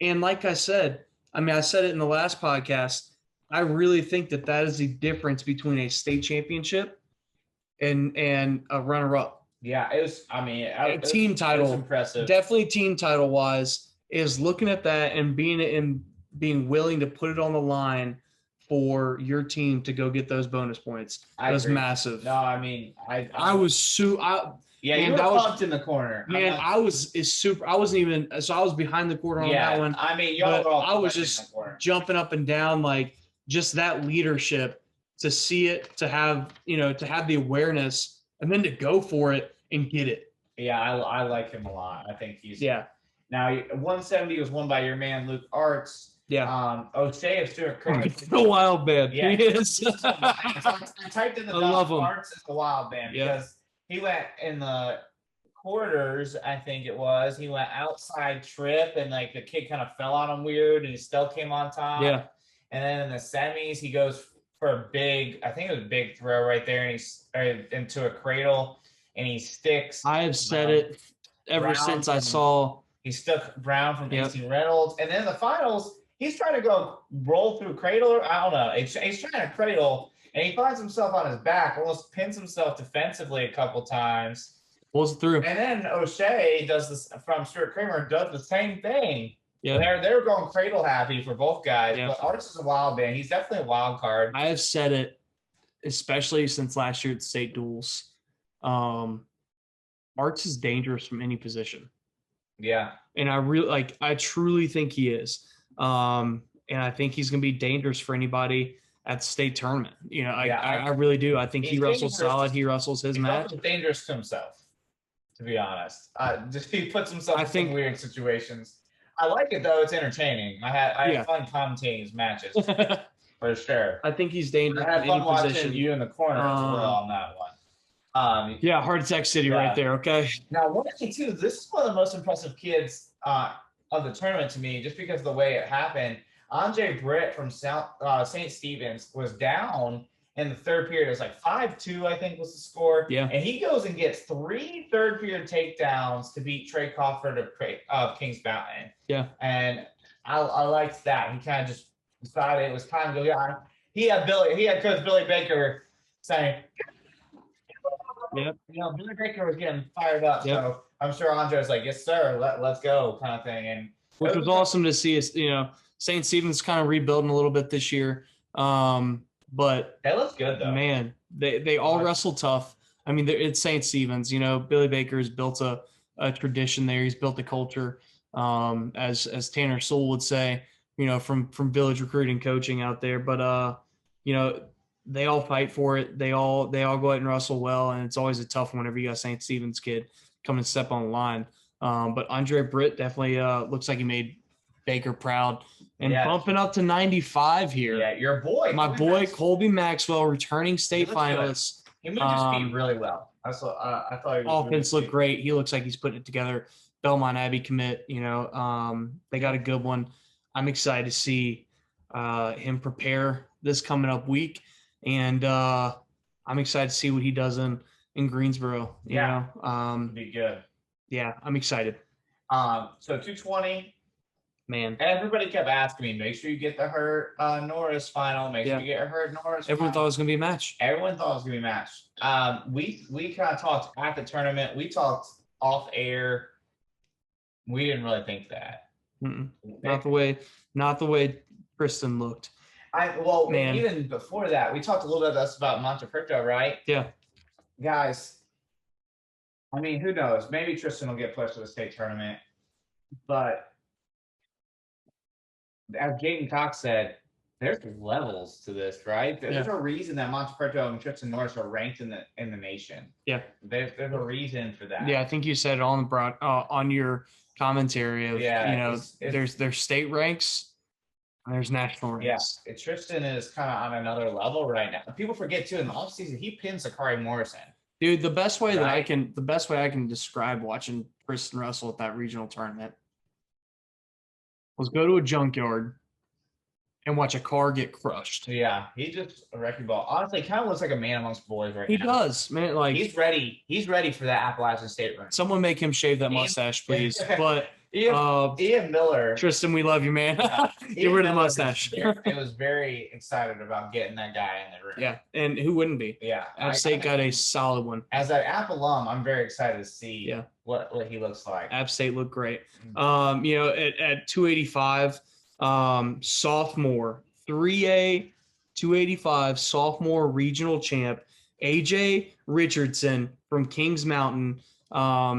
Man, he got the job done at heavyweight. Yeah. right? It Wasn't a pretty. flashy, exciting, it wasn't a flashy, high scoring match, but he did what he had to do and got the job done, right? And sometimes that's what it takes to win titles. Yeah. And that's what it took to win a regional title right there. For AJ Richardson from Kings Mountain was an exciting one. Talked to his coach before the match, and it was just, look, he's gonna wrestle his butt off.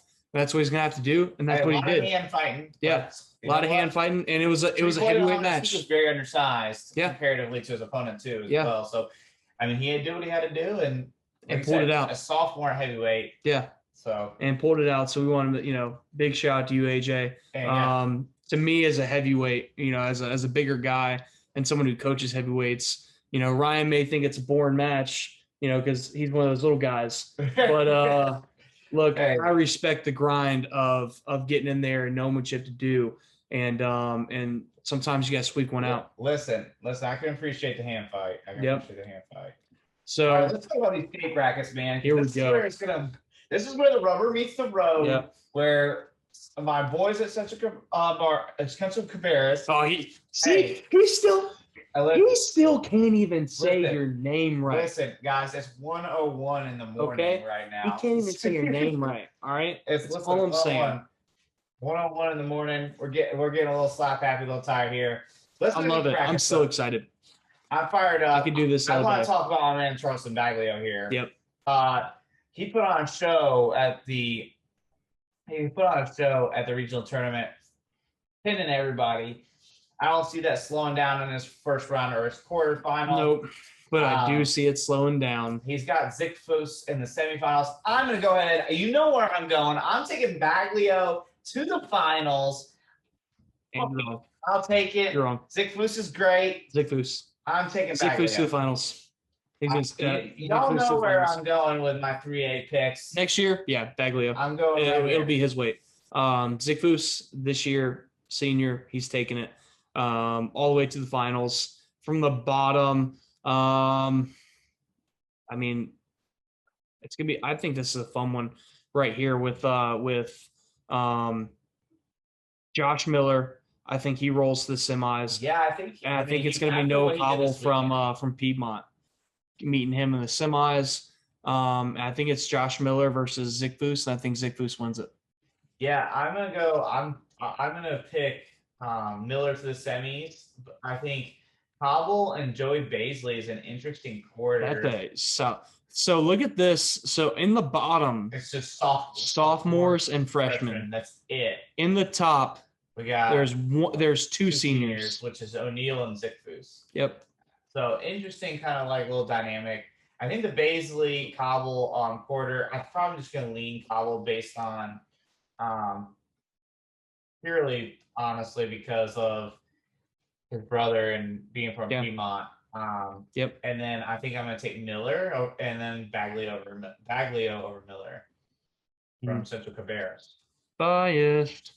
Anyways, all right. So we're going 113.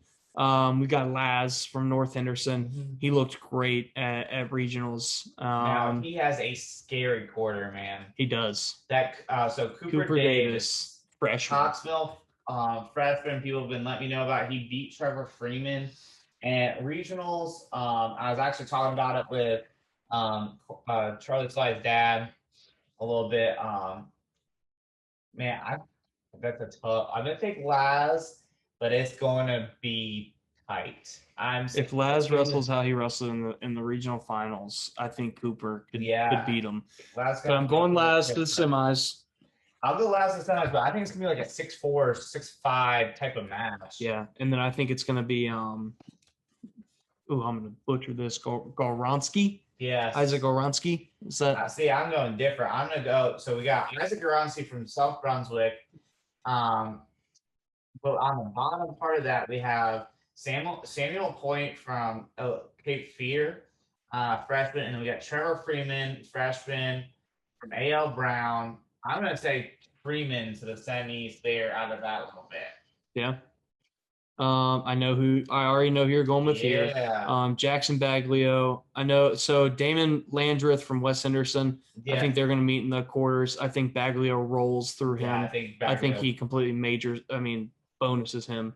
And then I'm going Charlie Sly all the way Sly's in a great to little the part of the semis. bracket right here. I think we see Charlie Sly. Charlie Sly looks solid. I really do. I really think he looked great. No, I think he's going to put it together. I mean, he's got tough one against Dakota Little.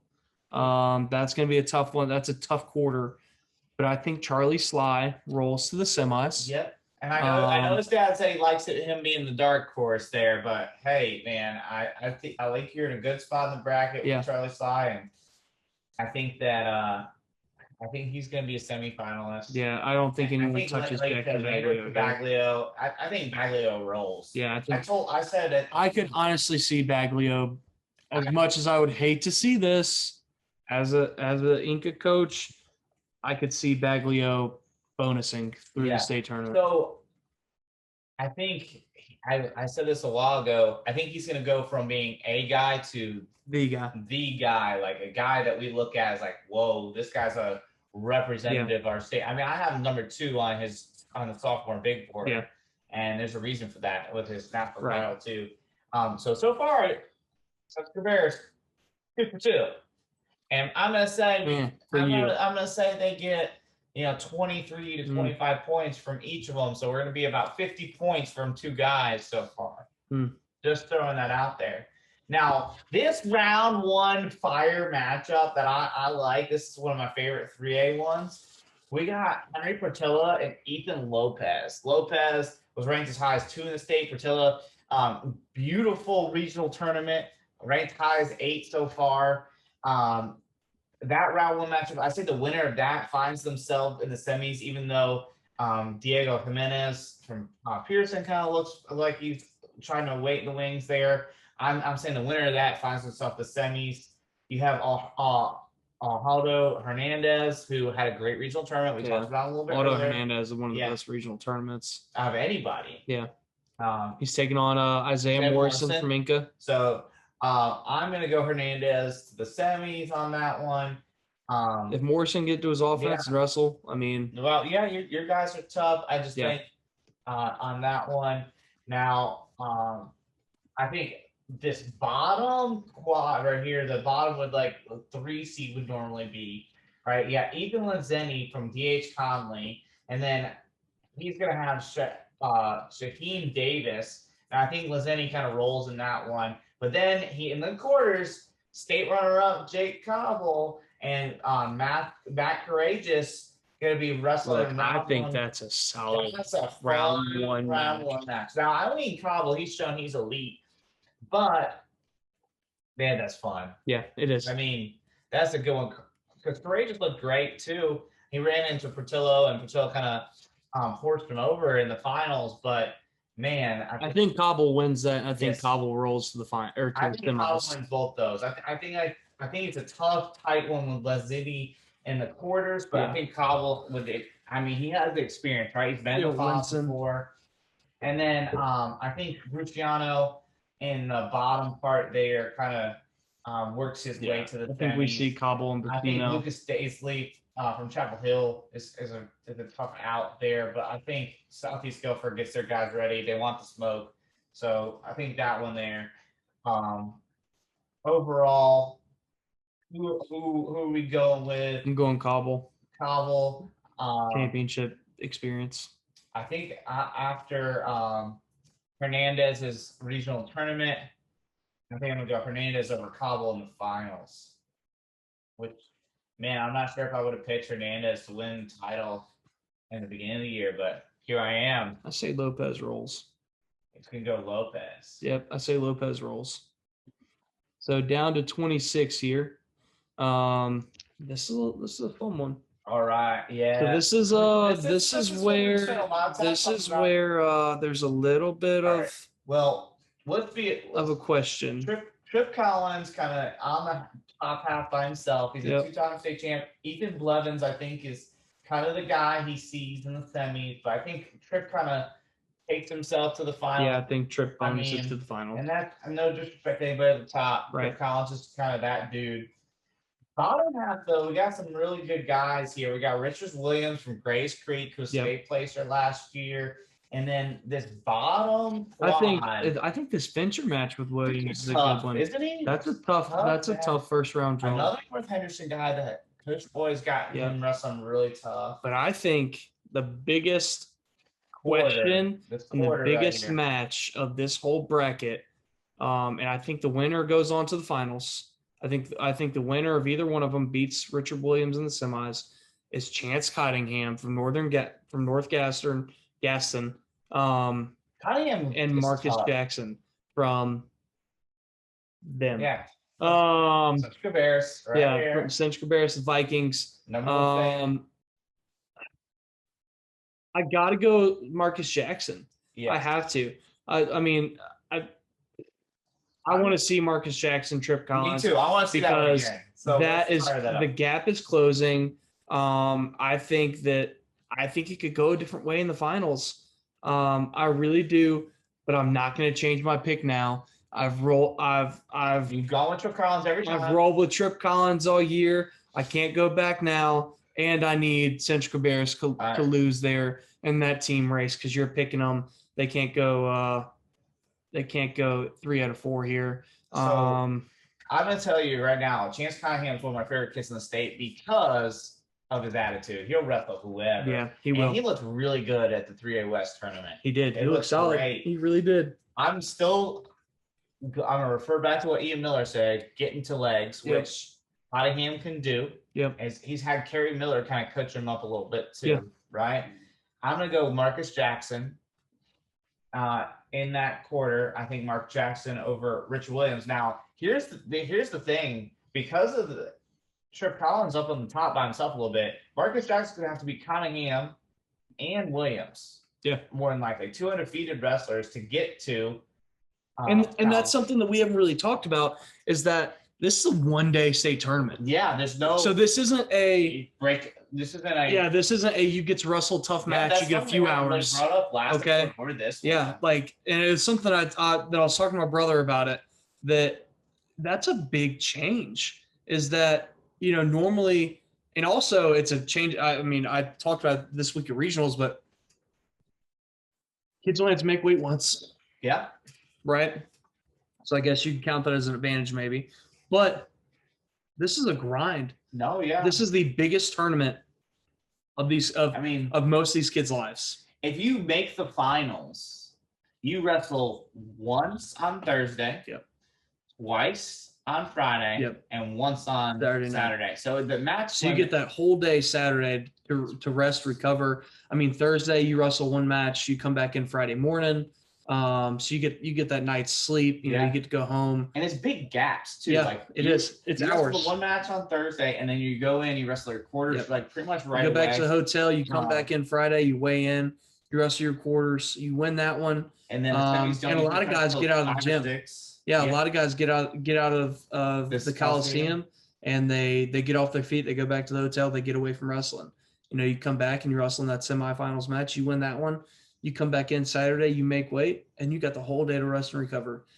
This week or this year? Yeah, this year it's going to be Jackson's got to beat Cunningham, Williams, and then the same this day. This year you got to beat the whole state. Wrestling Collins. This year you have to beat the whole state in one day. I think everybody knows where I'm going with that. Yeah. I'm still going to go. I've done it every time. I'm picking Marcus Jackson to win this one. I'm going Trip Collins. I think from everything we just talked about, I think that's going to play in even more than what we thought because Marcus Jackson has to wrestle one heck of a match against Chance Cottingham. And then he has to wrestle another heck of a match against Richard Williams. And then he's got to beat a state champ. Yeah. I understand. That he hasn't beat all year. I understand, but I'm still going to ride. I told him. Look, stick with your boy because I'm sticking with my gun with Trip Collins. I'm sticking with Marcus Jackson. I'm going to pick 3 for 4. You're insane. For my crew. Okay, so going to 132. All right. So 132, I think Connor Goodman's in a good spot despite the loss at regionals. I think he kind of finds his way to the semis, probably over Max and Gill from Forest View, and then on the bottom half of that, there is Omar Tucker Omar Tucker, I think that's kind of who Goodman sees in the semis, and we'll see what happens there. Um, from CBA Cop out of the East. Right. Orange has got Ketzel Summers there. He's really tough as well.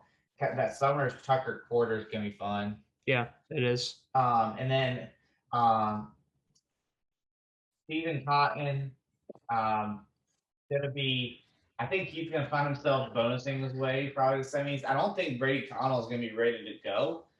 He was kind of a surprise story. He beat number 9, Bo Carpenter, in the quarters at the West, and then he won again in the semis, but then had an injury default in the finals. I saw him walking off on crutches, so I don't know. That was a nasty. I don't know if you got to see it. Oh, I saw it, and I looked away really hard because it was a tough one. Yeah, I was impressed that Connell got up and kind of walked that one. He didn't finish the match, but that he got up and was able to kind of walk away. But also, that's a sophomore. Yeah, sophomore. So it's one of those things that I hope he's medically ready to go. But if not, well. But at the same time, it's like, man, live to fight another day. Let's not ruin a high school career. Yeah. But also, sometimes you got to tape it up and roll through it. So I don't know if he'll be ready to go, but I think Cotton kind of either way is I think so. Favorite in that little quarter quad there. And I think Will Lewis runs through this whole thing, man. Will Lewis, he beat Josh Wilson from Southeast Guilford last year. Yeah. I think him and Cotton is going to be a fun one. I think that should be the state final. Yeah. But I think Will Lewis bonuses all the way through besides Stephen Cotton. Yeah. I think Stephen Cotton, I think that's a 6-4 match. Will Lewis. I'll take Lewis to win as well. He's the man to prove otherwise. Yeah, I agree. So going up to 138 here. I think it's one horse race here. Yeah, Rex Howard. I like Daniel Tierney a lot. He's on the same side. Yeah. I just think, how can we not, after what we saw live and in person, not pick Rex Howard? And Rex looked great.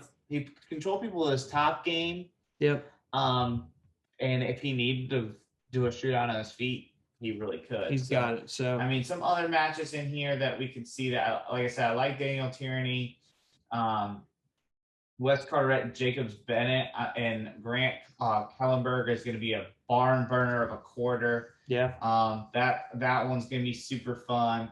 And then Parkwood's Caleb Simpson and Dominic Molinari. That quarter is going to be a fun quarter. Fun one as well. But I think it's a race to who's going to take second. Yeah. Rex Howard. He's going to win this one. Yeah, he'll roll through this one. All right. So we're stepping up to 145. We got Hunter Campbell at the top. I think his Trayvon Hill, Hunter Campbell quarter. Man, Hill is really raw, I feel like, as far as skill set. I feel like Coy and Knock have done a really good job of developing him. But I feel like he's got a lot of untapped potential. His round 1 match, though, with Chris Clark out of Union Pines is tough one. That's a very tough draw for him. I'll take Campbell to go to the semis, probably over Hill. And then you got Colby Locklear from Piedmont, and Eli Foster. I think that one is going to be a really fun one. I really like Foster's spot in the bracket. Locklear is really good. I do too. I like this. Looks great this weekend though too. I like the position he's able to hold. Yeah. The finals kind of got away from him a little bit, but he's a tough kid. So I could see him. What we didn't see from Eli at regionals, we didn't see him get on his offense, and I think he gets on his offense at state. I think he's going to wake up. It's going to be ready to go. Eli mentally here recently has been in a great spot. I'm excited to see it. I say Foster. I say all the way to the finals. I can see it. I say Foster straight to the finals. And on the other end, after seeing what we saw in the regional finals, I say we see a regional rematch in the finals, and I say we see Courageous Foster regional finals. Yeah, Courageous looked amazing. Now we do have from Cape Fear the Callan Stubb up top on this part, and I think him and Southern Guilford's Jonathan Lopez is a fun quarter. Yeah, and then I think Trevor Goldstein out of Goldston, and Zach Courageous as a fun quarter. But after what I saw this weekend from Courageous, I have a hard time picking against him. He's my can't pick here at this weight, more than likely. So he just looked great. I like the way he was wrestling. Now stepping up to 152, man, this is a fun weight, right? It is. And by winning that regional title, Grayson Harris put himself in a really good spot at the top of the bracket. Yeah. Dawson Thibodeau from Pearson, I think is going to be an interesting quarter for him. I think Harris gets the better of him, though. Kitchen sink kind of guy is Harris, right? So yeah, looks great. He's going to score points. I say Grayson bonuses all the way to the finals. Now, the one that I kind of I'm watching out for is that Nicholas Williams from Trinity, or from Triton. I think that's his semifinal. I'm going to see Grayson Harris and Nicholas Williams. Nicholas Williams wrestled Faison really tough, if you remember. We talked about that in the regional recap. I think Harris gets it done and gets to the finals. I just think his style is pretty fun. Yeah. And then on the bottom half, man, we got these two guys on the same side is big. Yeah. That it's a one-day thing. And that was big for Harris to win the regional title, because now he just has to beat one of Masterson and Faison. And Faison and Masterson have to beat each other and then Harris. So not only that, but if we're looking at Masterson, I think Masterson has the toughest road to a state title in this bracket. I did too. Okay. Because he either has to beat. So I think he rolls through Dawson Travis. I think he bonuses him. Okay. No, sorry, Dawson, but Masterson. He's Masterson, right? He's got to either beat Stone Shapiro or a very tough Carson Hathaway from DH Conley. Yeah. Okay. That's not an easy quarter. No. Either one of those guys. And as you said, he has to do some one. Now, do I think that either one of them beat him? No. Do I think it's a scrap with both of them? Yes. Okay. And then I think that Faison rolls to the semis. Yeah, I think. But even then, we're looking at Aaron Faison and Luke Masterson in the semis. I don't know which one takes it. No, it's a toss-up. It's a toss-up one. You know where I'm going. I'm going with Luke Masterson. Yeah. I think it doesn't matter which one, because I think Grayson wins the state title this weekend. Man, like leaps and bounds this kid has made. I love being in the room with him. I love watching his progression, and I really, unlike, and I know it sounds very biased. Yeah. But watching him and even taking away the side, because I think Mark, Coach Harris, he gets in his corner. That's his son. Coach Case is in his corner every time. They're just the best duo for him on the mat, right? So I'm really able to step back and watch Grayson as a fan and not as much as a coach. And I just love the way he wrestles, constantly attacking, constant pressure. Ian Miller talked about it. We talk about it all the time. Can you get to a leg? Grayson can score from any position. He really can. Not many kids can hold him down, and he is solid on top. And he's always looking to score on top, and I think that's what it takes to be a state champ. No, I mean, he looked phenomenal this weekend. I'm obviously going to lean a little different. I think Masterson, I know he has the hardest road. He gets it done over Faison on the semis and then beats Harris in the finals. Oof. And it's a big one for the team race, right? I don't think so. And secures. I'm telling you, this is what I'm thinking, right? Since Cabarrus, 4 titles right there. That's big points. That's big point, yeah. So then we're gonna bump up here to 160. 160 to the man. Man, go ahead. This one's frustrating me. I think this is one I don't want to offend anybody else, especially Yoel Del Rio in the bracket. I don't want to offend you guys, but I think personally, this is just how I feel. I think Tony Torrez and Orrin Boast are the best 2 kids in the bracket by a decent margin. Yeah. And it sucks to see them on the same side. Yeah. Now, I think Vincent Page is a tough matchup for Tony.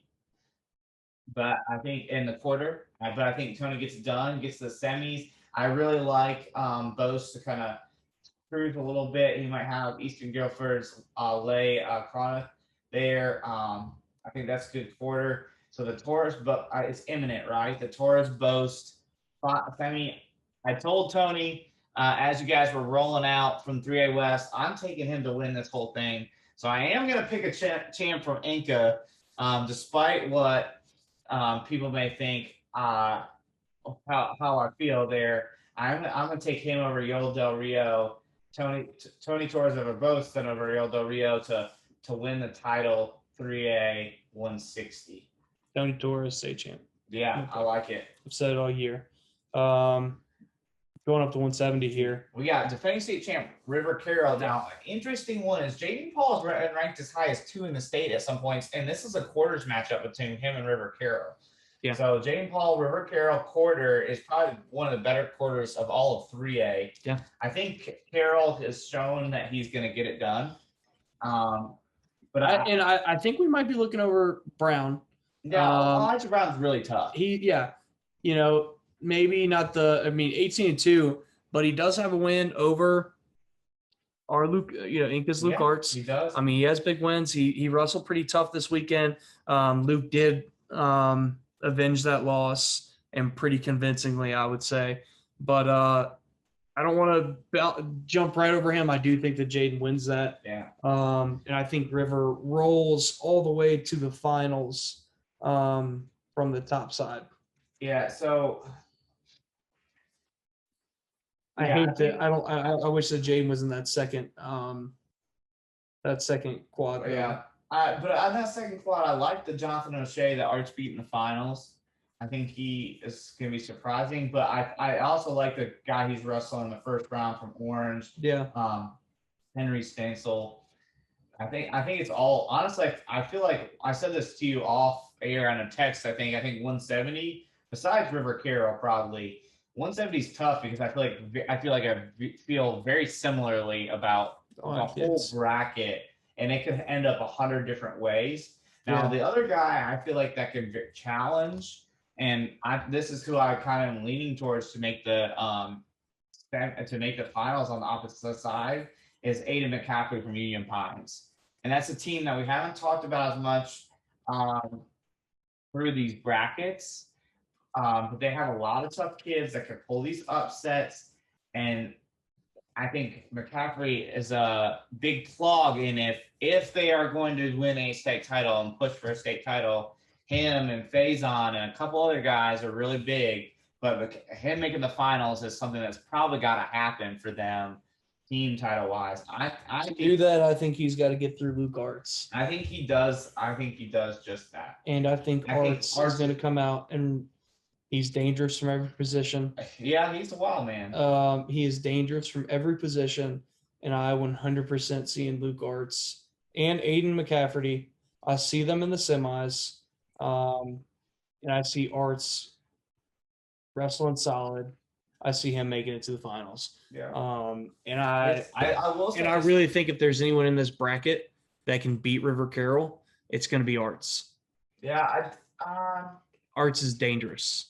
I think Arts could be Arts is dangerous, but he can be anybody in the state. His quarters match against Luke Lambeth, tough one. I think the biggest danger to Luke Arts sometimes maybe might be Luke Arts. Just kind of what I saw this weekend. I mean, he's fun to watch, fun to commentate his match. Well, he could be dangerous to himself sometimes, I think. But I think he's dangerous in your position, and I think he can throw the kitchen sink and win it. The things that make him dangerous to himself are the things that make him dangerous to all the other guys. Yep, so. I think he can win it. All right, man. Let's. This is a good little bracket too here. 3A, 1A2. I already talked about Andre Britt and the kind of the grit he showed to be able to get 3 takedowns in the third period to win his regional title. We also got on the top half here Troy Weaver from DH Conley. You also have Brandon Warstrom from Orange.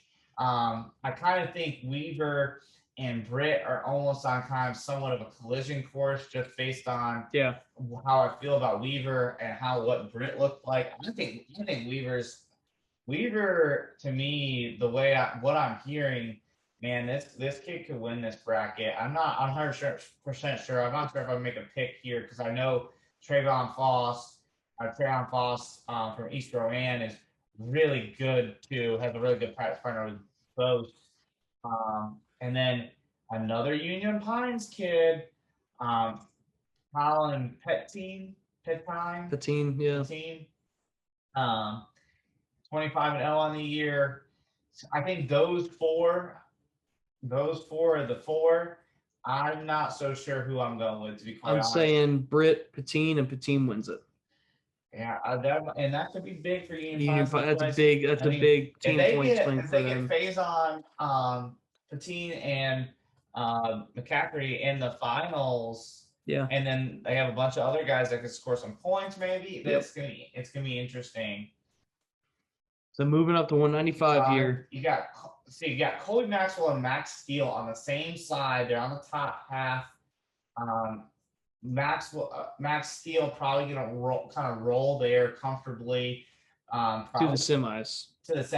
And then Colby Maxwell to the semis as well. I think Noah Atkinson probably give him a little issue here or there, but I think Maxwell, he looked really good this weekend. We talked about that. Right. I don't know.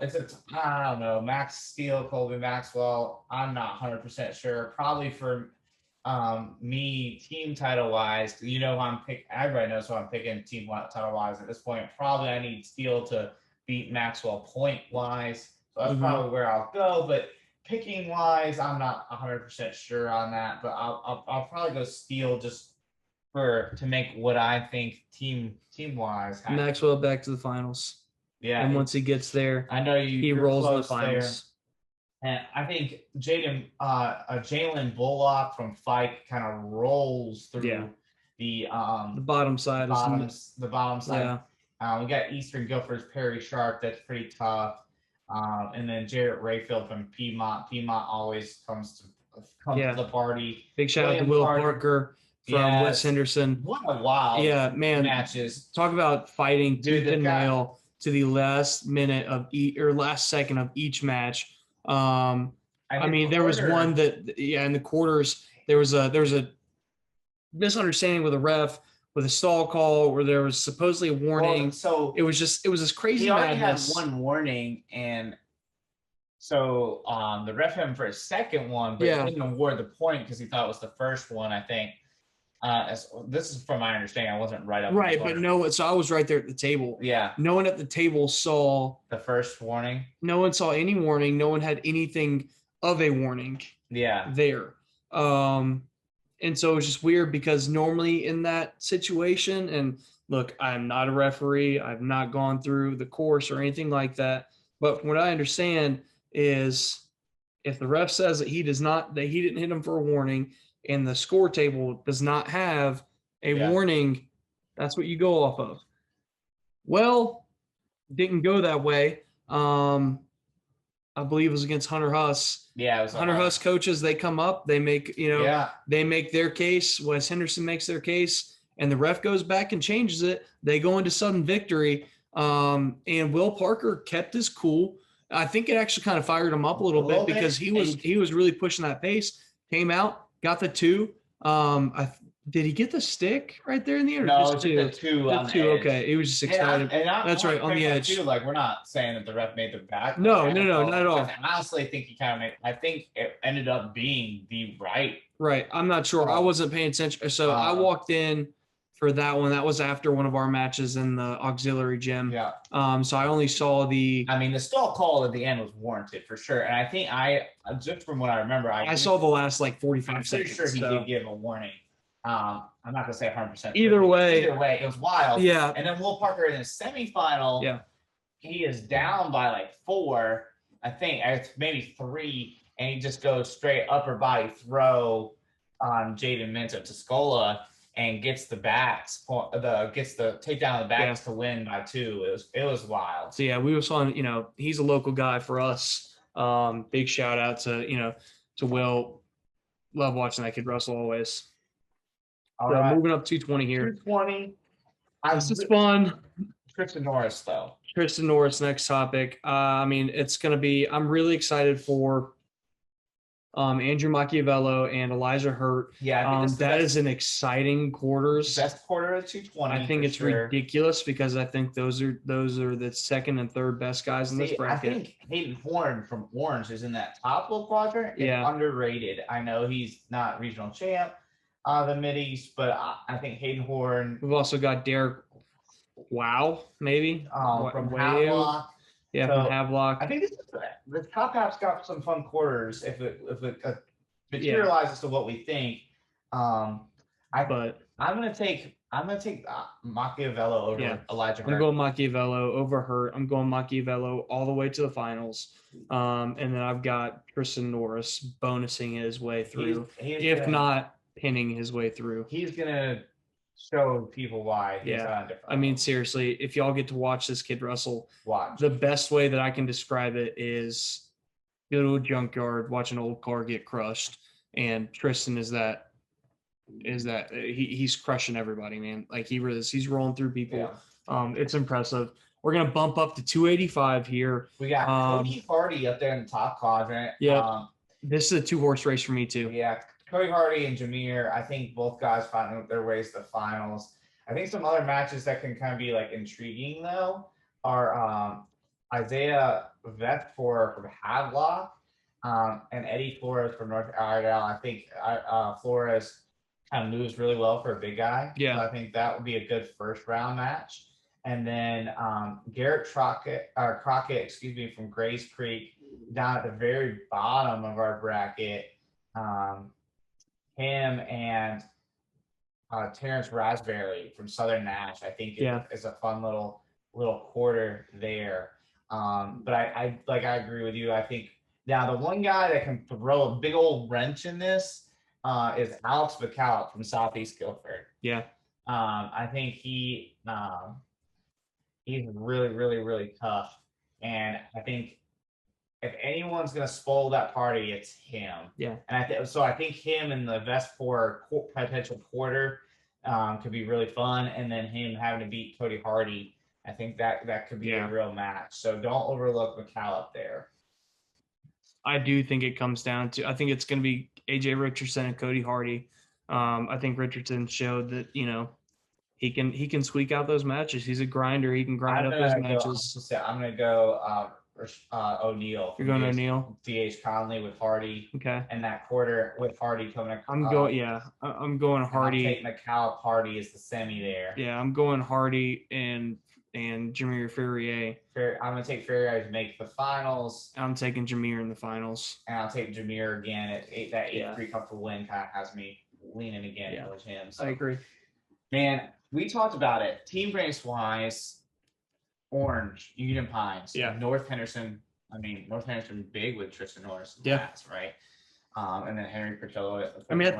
Norris is going to get North a lot of points because I really think that he is either going to pin or bonus his way through the whole tournament. Then you have Union Pines could potentially have 3 finalists and a couple other guys that are big. DH Conley.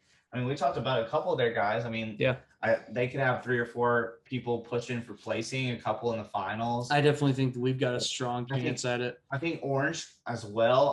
I don't know if Orange has any finalist potentials, but I think they got a bunch of kids that could place. Yeah. So they could be a team that maybe, I don't know if they're going to win the title, but they might be up there. Yeah. And then, Piedmont's not one we talked a lot about, but again, they have, Trent Collins, Jake Cobble, Noah Cobble. That was 3 people that you picked to be in the finals. Yeah. So that's some big points there too. I think it's going to be another tight race. We talked about how the 4A race is going to come down to like that final session. I think this is similar. Yeah. I think it comes right down to it. I think the public knows where I'm going. I'm wearing their shirt. Central Cabarrus. Let's roll, boys. I've been picking you all year long. I'm going to pick you now. I'm staying with you. Let's win the team title. I think I'll get next year's fitted for this. Okay. Right we there. Know where Red's going. For number 1, back-to-back, Inca Jets. Let's go. Seriously, 3A is going to be awesome. Fun too. I think you underestimated the 3A race. Dude, I'm so excited. At the beginning of the year, and this is going to be a good one. I'm so excited to be there. Red's going to be there, so make sure you come talk to him. gonna be awesome. Say hey, tell them anything you guys want to see in our content or topics you want to see on the show. Tell them what whiteboard wars you want us to do over the next few weeks. Yeah, please, guys. If y'all think you want to be on whiteboard wars, we're trying to find an opponent for Avery right now. I think that's our first. I think that's our next one up. Yeah, so I think that's the next one up. If y'all want to take on that challenge, let us know. But hey, big congratulations to all the state qualifiers. All right, especially in this weird season. Way to grind through it. And good luck to everyone except for Central Cabarrus and Piedmont and let's see who else. I guess everybody. Orange. Good luck to everybody except for good luck to Inca and give them something there. So, but like Brett said, congratulations to all the qualifiers. Yeah. We're excited to get all these matches. We're just excited for North Carolina taking another step, getting to our state tournament. Ready to see it. Yeah, man. If you're at the 2A1, come see me. If you're at 3A1, come see me. Come say what's up. Say hey to Frank at 1A4A. Yes. All right. Good luck, everybody. See you at the tournament.